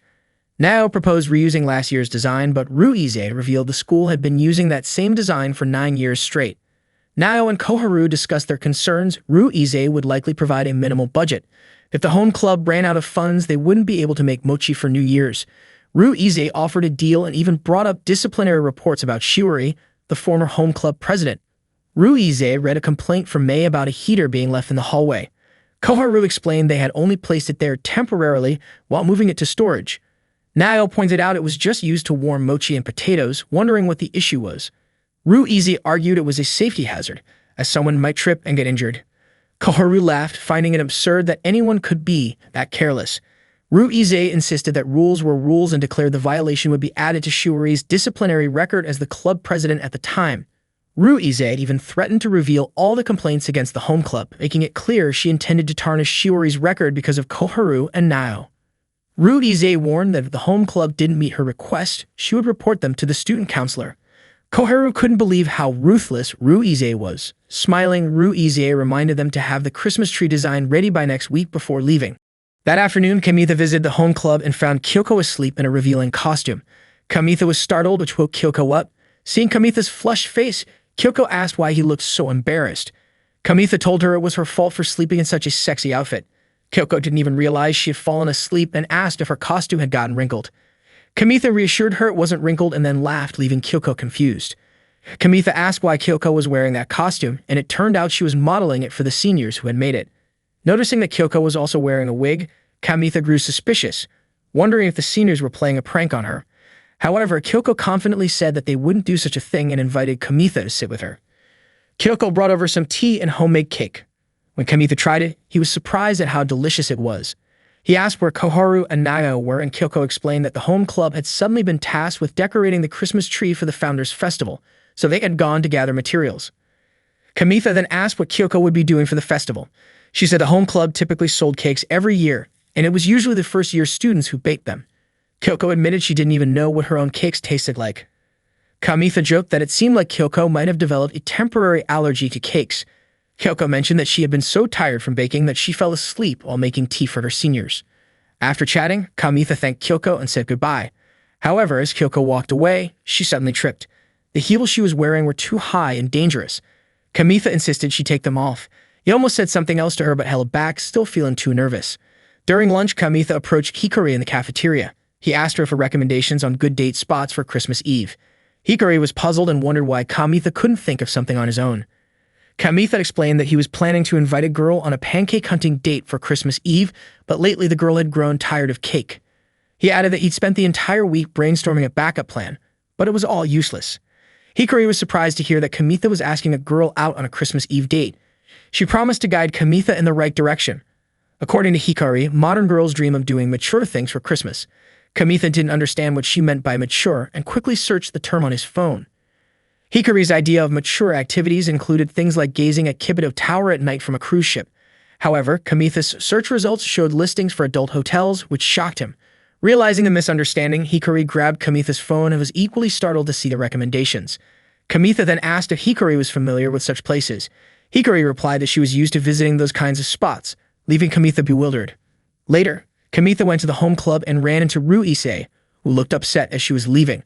When Kamitha asked why Ruize seemed angry, Kyoko explained that Ruize wasn't happy with the Christmas tree decorations. According to Nao, Ruize just couldn't appreciate how great the design was. When Nao showed Kamitha the design, he was shocked at how creepy it looked. Koharu explained that Ruize had asked them to use pastel colors that children would like, but they didn't have the budget for pastel fabric. She added that Shiori had already used up all the funds for her comical market booth. Kyoko jokingly offered to bring her old clothes to help, which made Kamitha ask in shock if they were seriously decorating the Christmas tree with used underwear. Koharu immediately denied it, explaining that they would make the tree appealing to children, not based on Kamitha's strange assumptions. Kyoko innocently mentioned that she still had some character-themed grade school underwear. Koharu shouted in exasperation that that wasn't what she meant. Finally, Koharu asked Kyoko and Kamitha to go out and gather the materials they needed. Kamitha offered to bring some of his old clothes as well. They went to Kamitha's house, where Kyoko tried on one of his grade school outfits. Kamitha complimented her, saying it still fit her well. Kyoko explained that the clothes had been made a bit loose to begin with. Kamitha quickly clarified that he wasn't implying she hadn't grown. This reminded Kyoko of a time when she wanted to borrow Kamitha's Inago mask costume as a child, but he refused to lend it to her. Back then, Kyoko had lent him her clothes, and she didn't understand why he wouldn't do the same. The reason, Kamitha finally revealed, was that he didn't want his Inago mask costume to get wet if Kyoko accidentally peed on it. Kyoko blushed and quickly took off the costume, but by accident, Kamitha saw her while she was changing. He immediately turned his back and told her that she shouldn't be changing in the hallway. Even though they used to change together when they were kids, Kamitha said Kyoko should know they're both adults now. She should change in Tomoe's room. Kyoko joked that if she had an older sister, would she be getting her hand-me-downs too? Since she was an only child, Kyoko wouldn't know what that was like. As Kyoko was about to leave, Kamitha gave her one of his jackets. He explained that it didn't fit him anymore, but he didn't want to throw it away since it was a gift he received when he enrolled. Kyoko was happy and put it on right away. Unfortunately, the seniors didn't accept Kamitha's used clothes. Kamitha reluctantly decided to donate the jacket for the Christmas tree decoration. He and Kyoko walked through the park together, and Kamitha suddenly asked her to pick a pancake shop for their date. He handed her his phone so she could browse some pancake offers at nearby bakeries. Kyoko was surprised to learn that there were so many bakeries in Kibyo. Kamitha asked if Kyoko wanted to eat something after the Founders Festival. Just then, Kyoko was shocked to see an ad for a hotel booking discount on Kamitha's phone. Kyoko immediately asked if Kamitha was planning to take her to an adult hotel. Kamitha explained that the ad just randomly appeared on his phone. Kyoko replied that she had to help clean up after the festival and couldn't be sure what time it would finish. Kamitha apologized for making her feel uncomfortable, and they continued walking to deliver the items to the home club. Suddenly, Kamitha asked Kyoko what she thought of him. Kyoko said that Kamitha was kind-hearted and always gave away his used things. She even considered Kamitha more than just a friend, but like a friendly neighbor. Kyoko apologized for turning down his invitation. Kamitha told her it was okay, and that he would ask another girl from his class to go with him to eat pancakes instead. Little did they know, Koharu and Nao had been secretly watching them. Later, Kyoko was in the home club room when Koharu and Nao entered. They asked if Kyoko had managed to get anything. Kyoko replied that she had brought some of Kamitha's old clothes. Kamitha had actually offered to walk Kyoko home since it was late, but Kyoko said she would be going with Koharu and Nao instead. Koharu suddenly remarked that Kamitha could be mature, even though he looked so innocent, and they teased him about inviting Kyoko to an adult hotel. Kyoko didn't realize that they had overheard her conversation with Kamitha earlier. She became extremely embarrassed and jumped onto the sofa. Nao joked that if Kyoko considered Kamitha like a neighbor, then there was no need to feel embarrassed. Kyoko insisted that she still felt embarrassed, even if it was a neighbor asking her to go to an adult hotel. Koharu then asked if Kyoko would still feel embarrassed if it was her and Nao asking her to go to an adult hotel. Kyoko laughed at that. Koharu explained that no matter what, Kyoko must still see Kamitha as a man, and she was probably just surprised by how serious he suddenly became. Kyoko started wondering if her reaction earlier had hurt Kamitha's feelings. According to Koharu, Kyoko needed to show off her underwear to get a man excited. Kyoko asked why men were always so lewd on Christmas Eve. Koharu and Nao discussed whether they should tell Kyoko what had happened at their tennis club gathering, especially when Nao and Koharu had thrown all the rackets in the middle of winter. Koharu quickly said that she would introduce Kyoko to someone who knew more about the kinds of things Kyoko had been asking about. The next day during break, Kyoko saw Kamitha and Ikuo talking together behind the school. Their closeness made Koharu suspicious, and she joked that Kamitha might be venting with another guy after being rejected by Kyoko. Yuko told Koharu not to say anything bad about Kamitha, but it turned out Koharu was just joking. They then met Hikari at the cafeteria's terrace. Koharu was surprised Hikari could eat outside in such cold weather. Hikari explained that ramen tastes better when eaten in the cold. She then asked if they wanted to help design her costume for the Santa contest. They all agreed, and Hikari seemed excited, confident that she would win the contest that year. However, Nao added a condition for Hikari. She would have to give advice to Kyoko. Koharu mentioned that while they knew a lot about the Buddhist Equator Festival, they didn't know much about Christmas. Hikari asked Kyoko what she wanted advice on. Kyoko asked why men seem so eager for lewd things around Christmas time. Hikari gave a detailed explanation, saying that the red Santa costume increases men's appetite and libido. She explained that the reindeer pulling Santa's sleigh was a metaphor for the stork delivering babies, but flying animals in general are full of desire. Kyoko pointed out that wasn't it the reindeer from the North Pole that pulled Santa's sleigh? Hikari replied that reindeer were part of the deer family. Kyoko thanked Hikari for the lesson. Hikari then asked why Kyoko was asking about this. Koharu said it was because there was a boy who asked Kyoko out and she needed love advice. Hikari laughed, saying that this kind of thing happened a lot during the season. Hikari shared that she was also asked out the previous night by a guy who wanted to have pancakes with her on Christmas Eve, but when she turned him down, he ended up asking other girls one by one. Hikari couldn't bear to watch it and called him spineless. She also said she wouldn't bother with him anymore.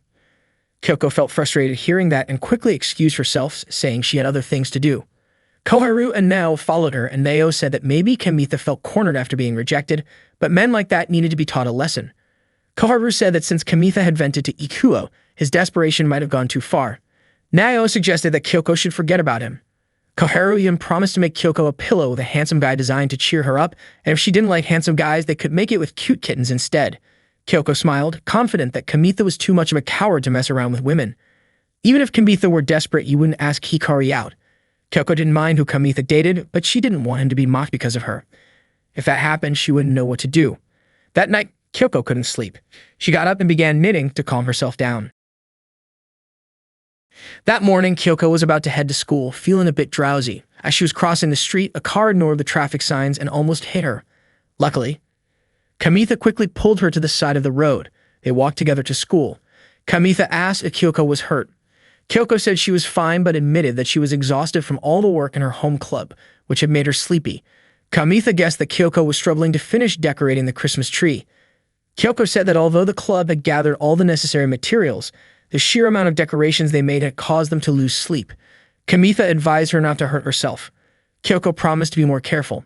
Suddenly, Kyoko asked Kamitha how he was doing, which made him worry that Kyoko might have been hurt. Kyoko wanted to ask Kamitha something. Feeling a bit nervous, she asked if Kamitha had also invited anyone else for a Christmas Eve date after he had asked her about it earlier. Kamitha explained that after that, he went to karaoke with Araki, and there they met Hikari and her friends. When Araki and Kamitha stepped out of the karaoke room, Araki gave Kamitha a lesson on how to ask a girl out on a Christmas Eve date. Coincidentally, Hikari and her friends had just come out of a room. Araki went up to Hikari and asked her out on a Christmas Eve date in a bold way. Unfortunately, Hikari already had plans for that night, so Araki tried to ask Yuko instead, but she also had plans to watch boxing that night. Yukie, upset, pointed out that she had been the one helping Araki clean the rabbit cages, so why was he asking Hikari and Yuko out? Araki then suggested to Yukie that they play Santa on Christmas Eve, wanting to give gifts to all the rabbits in the world by putting lettuce and carrots in their cages. Annoyed, Yukie kicked Araki's leg and told him that he should just go live in the rabbit cage until New Year's. Hearing this, Kyoko laughed. Araki really did do ridiculous things to cheer up Kamitha. Kamitha even wished he could act like that to cheer up Ikuo, so that Ikuo could understand how it feels. Kyoko was sure that Ikuo would hate that. Kamitha suddenly checked the jacket he had given Kyoko, but it seemed a bit too big. Kyoko said it was fine because if it was slightly oversized, she could wear it for a longer time. Kamitha was happy that Kyoko was wearing his old clothes and asked her to keep wearing it. Kyoko smiled. Kamitha asked why Kyoko was laughing like that, but Kyoko simply felt relieved to see Kamitha so enthusiastic. She also said she really wanted to get closer to him. It turned out that Kamitha felt the same way. Kyoko asked if they could continue being childhood friends. Kamitha didn't mind and said it wouldn't be so bad if he became Kyoko's neighbor. Suddenly, Kyoko handed something to Kamitha and said it was the first time she had made it for him. Kamitha thought Kyoko had knitted him a scarf, but it turned out to be a pair of knitted boxer shorts. Kyoko admitted she had learned to knit after joining the home club. She hadn't been able to sleep all night, so she got really into knitting. Kamitha then realized that the boxer shorts had kept Kyoko busy. Kyoko had made them because she knew Kamitha often got stomachaches when he felt cold. Kyoko asked if Kamitha didn't like them, adding that many girls secretly wore boxers like that. Kamitha said he liked them and joked that maybe some boys secretly wore boxers like that too. Kyoko suddenly remembered when Koharu had told her to show her underwear to make boys happy. Kyoko then invited Kamitha to go shopping with her. It turned out that she wanted him to come shopping for underwear. Kamitha's face turned red when he saw the women's underwear in front of him. Kyoko suddenly asked if it was true that frog-patterned underwear was trending at that time, but Kamitha said he didn't know anything about underwear trends. Kyoko then asked if he didn't know because he bought it with Tomoe. Kamitha said he didn't buy it with Tomoe. Kyoko even thought Kamitha had bought it with his mother. Kyoko teased Kamitha, saying she would buy that kind of underwear for Kamitha's mother. Kamitha wondered why she had to pick it out with him. Kyoko said that if Kamitha was standing alone outside, he looked suspicious, but if he was with her, they wouldn't stand out. Kamitha then asked if Kyoko wasn't embarrassed to be buying underwear with him. Kyoko said she wasn't embarrassed because, to her, Kamitha was just a good neighbor. Kamitha decided he would convince himself to help Kyoko and asked what kind of underwear she was looking for. Kyoko said that recently her butt had been getting a bit bigger, so she wanted a larger size. Kamitha called Kyoko a girl who keeps growing. Kyoko then showed him some underwear with ribbons and asked if it suited her. Kamitha naively said he didn't know since Kyoko didn't wear it. Kyoko immediately went to the changing room. Kamitha said he wasn't forcing Kyoko to wear it, especially since she didn't close the curtain. Kyoko replied that if she closed the curtain, Kamitha wouldn't be able to see her. Kyoko put it on over her skirt and asked Kamitha what he thought of the underwear. Kamitha could see that Kyoko was becoming more mature and he kept staring at her. He then said it looked really good on her. Kyoko quickly looked at herself in the mirror, and her face turned red from embarrassment. In the end, Kyoko bought the underwear with ribbons. On the way home, Kyoko asked why Kamitha had gone to the toy store while she was paying for a purchase. Kamitha said he probably would have passed out from embarrassment if he had stood in line at the cashier. Kyoko accidentally blurted out that it would have been nice because people would think they were a couple. She quickly clarified that she meant a lot of people do things like that. Kamitha said that for now, he didn't want to shop with Kyoko. He was still trembling from what had happened earlier. Kyoko said she would walk Kamitha home so he wouldn't get hit by a car. Suddenly, Kyoko got excited and said she was going to make lots of Christmas tree decorations, asking Kamitha to come see the tree when it was finished. A few days later, Kamitha saw the Christmas tree that the home club had decorated. He could hardly believe that the tree was decorated by Kyoko, Koharu, and Nao. The lighting was done by the Santa Club. Kyoko thanked Kamitha for donating his old clothes. Ruize and Makoto were even amazed by the tree. Ruize was curious about how the white flower decorations were made and tried to touch them, but Koharu stopped her from opening up the flower decorations. Nao explained that the process of making them was a secret. Ruize agreed that asking the home club to decorate the Christmas tree had been the right decision, and as the chairperson of the founding festival committee, she thanked them. Koharu and Nao questioned if they no longer had to worry about the Shiori case, and Ruize assured them that she would keep her promise. Ruize then invited Makoto to check out the drama club's work afterward. Koharu felt relieved that everything was finished, and Nao even said she had reached her limit after working all night. Nao leaned against Koharu's back and fell asleep. Koharu said that she and Nao would sleep in the home club room and asked Kyoko to wake them up in an hour. Kamitha wondered why they had been so panicked when Ruize touched the Christmas tree decorations. Kyoko explained that they hadn't managed to get all the materials, so they ended up using their own old underwear. Kamitha then realized that some of the ornaments were actually made from underwear.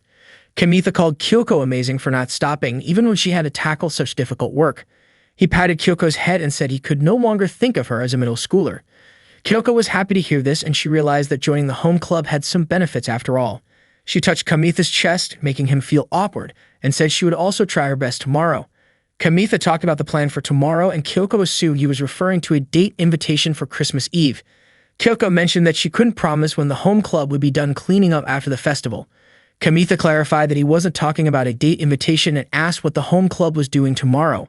Kyoko said that tomorrow she would be a girl selling cakes, and the cakes would be free for grade school kids and younger.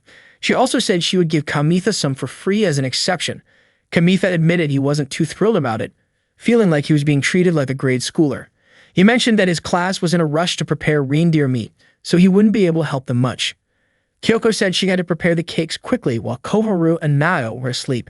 Kamitha advised her not to overdo it. Later that night, Kamitha was walking home through the playground, and he remembered his childhood. Back then, Tomoe had scolded and punished Kamitha on the slide for wearing her witch costume without permission. Kyoko had begged Tomoe to stop.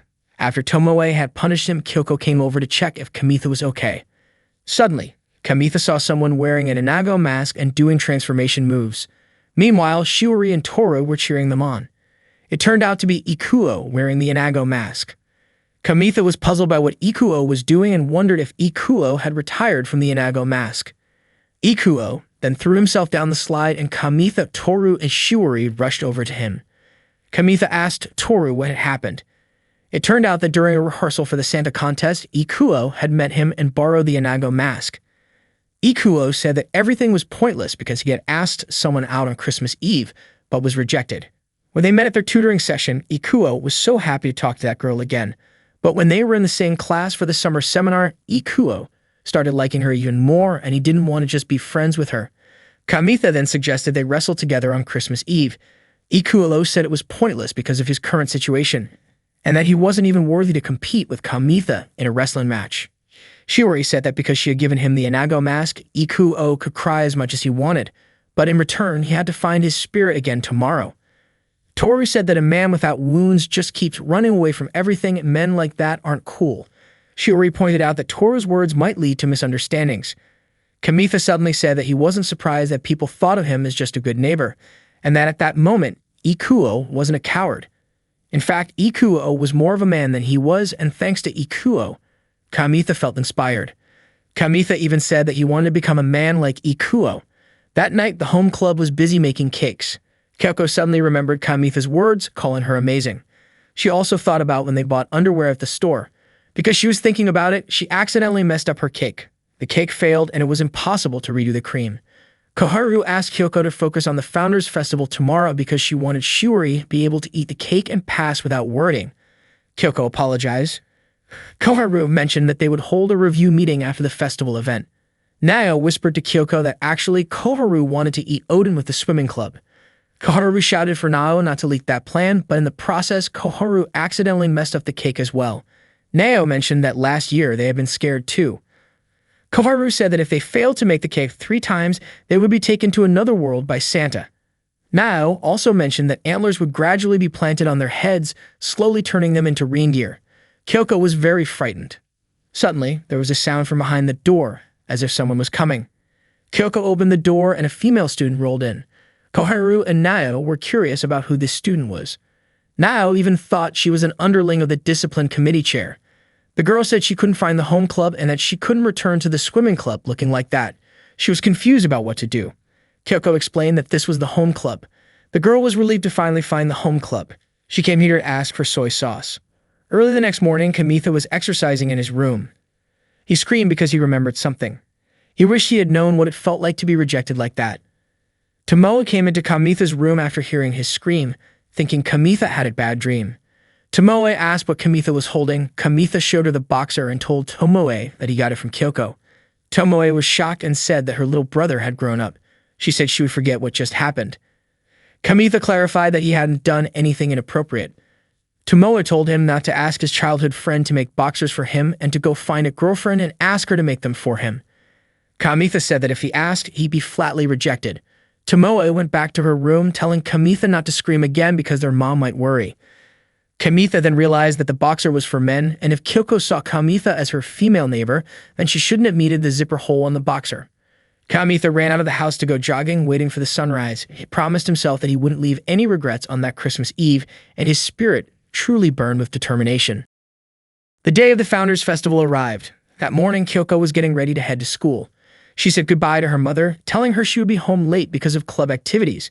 Her mother made sure Kyoko would be home when she returned, but Kyoko couldn't guarantee what time it would be because she didn't know what her seniors had planned. She also promised to bring back a cake she had baked herself. On that day, Hikari wore a deer costume to attract customers to buy deer skewers that her class was selling. Her appearance managed to grab the attention of many of the boys, and the president of the nature club was even sure that Hikari would win the Santa contest. Hikari thought so too. Yuka just found out that participating in the Santa contest didn't require wearing a Santa costume. Hikari's classmates believed that if Hikari won, it would be a huge promotion for their stall, so they went around trying to gather support. Yuki also asked who would prepare the meat and distribute the brochures. Hikari said she would handle the brochures while going around to get support. Yuki was annoyed because, realistically, only Hikari could grill the meat. Hikari assured her that the recipe was at their stall and that she believed Yuki could manage it. Yuko even said goodbye because she had club swimming duties, telling Yuki to handle the rest.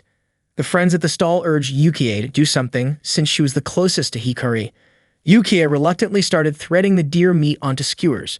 Suddenly, Kamitha appeared and asked Yuki for the recipe as he seemed to want to help her. The swimming club began handing out brochures for traditional Odin to their customers. At that moment, Ruise, the chairperson of the Founders Festival Committee, officially opened the 66th Kipito High School Founders Festival.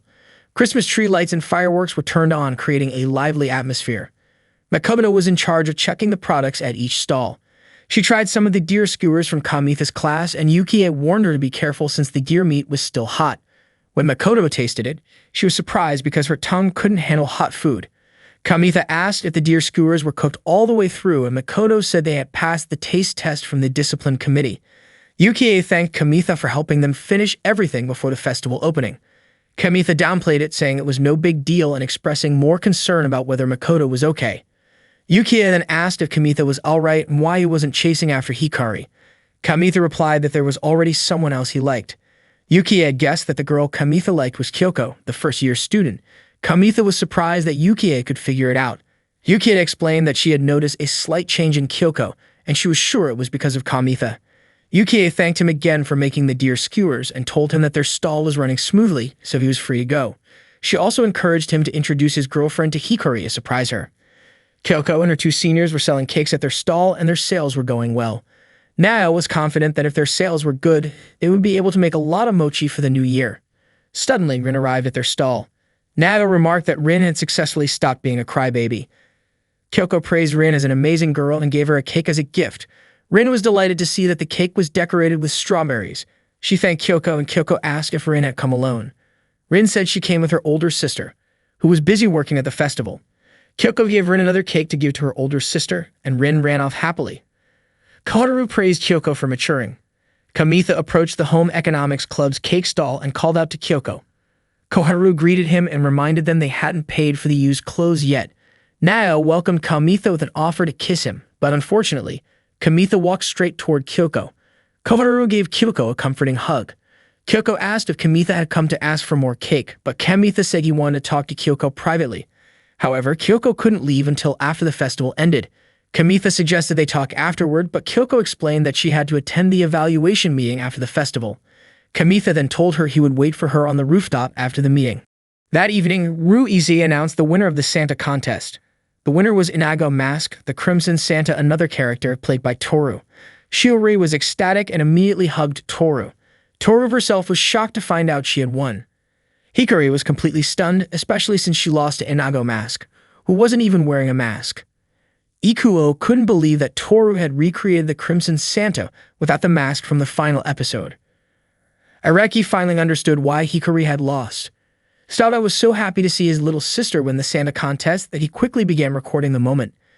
Kamitha watched Toru from the upper floor, and he even saw his older sister trip over a cord as she tried to congratulate Toru.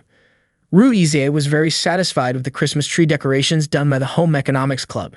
Her decision to ask them to decorate the tree had been the right one. Rin, Ruize's younger sister, approached her and said that the Home Economics Club had given cakes for both her and her older sister. Ruize smiled and said they would eat the cakes together later. Yuko asked Miu if she had gotten used to living in the area since moving in. Miu replied that she hadn't expected the swimming club to skip practice just to make oden. Yuko laughed and said it had become a tradition for them.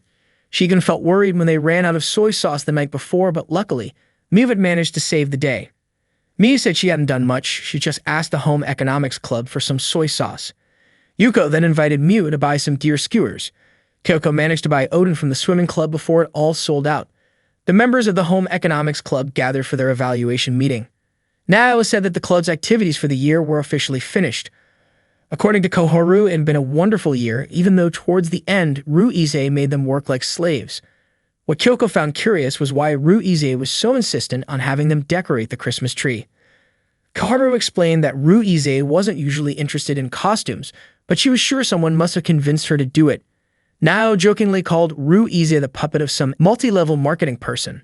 That night, the Home Economics Club had successfully sold all of their cakes. Koharu suggested they eat the oden before it got cold, but Kyoko said maybe they should wait for Shiori and the others to come first. Nao pointed out that no matter who won the Santa contest, Shiori would have to stay on stage for photos and other things. Kyoko really wanted to eat with them, though.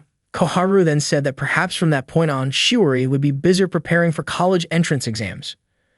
Kyoko mentioned that she had seen Shiori's name on the bulletin board, listing those who had passed into university through the recommendation route. Koharu and Nao were surprised. It felt like all their efforts decorating the Christmas tree had been in vain, especially since they had done it all for Shiori.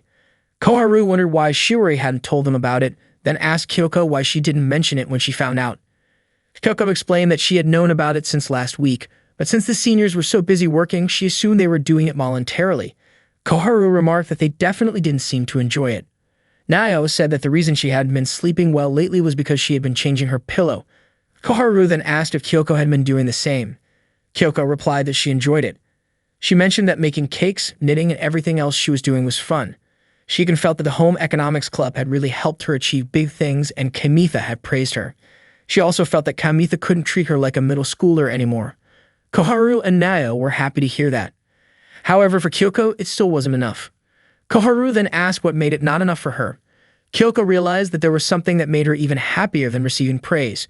Koharu handed her some oden and said it was cold on the rooftop.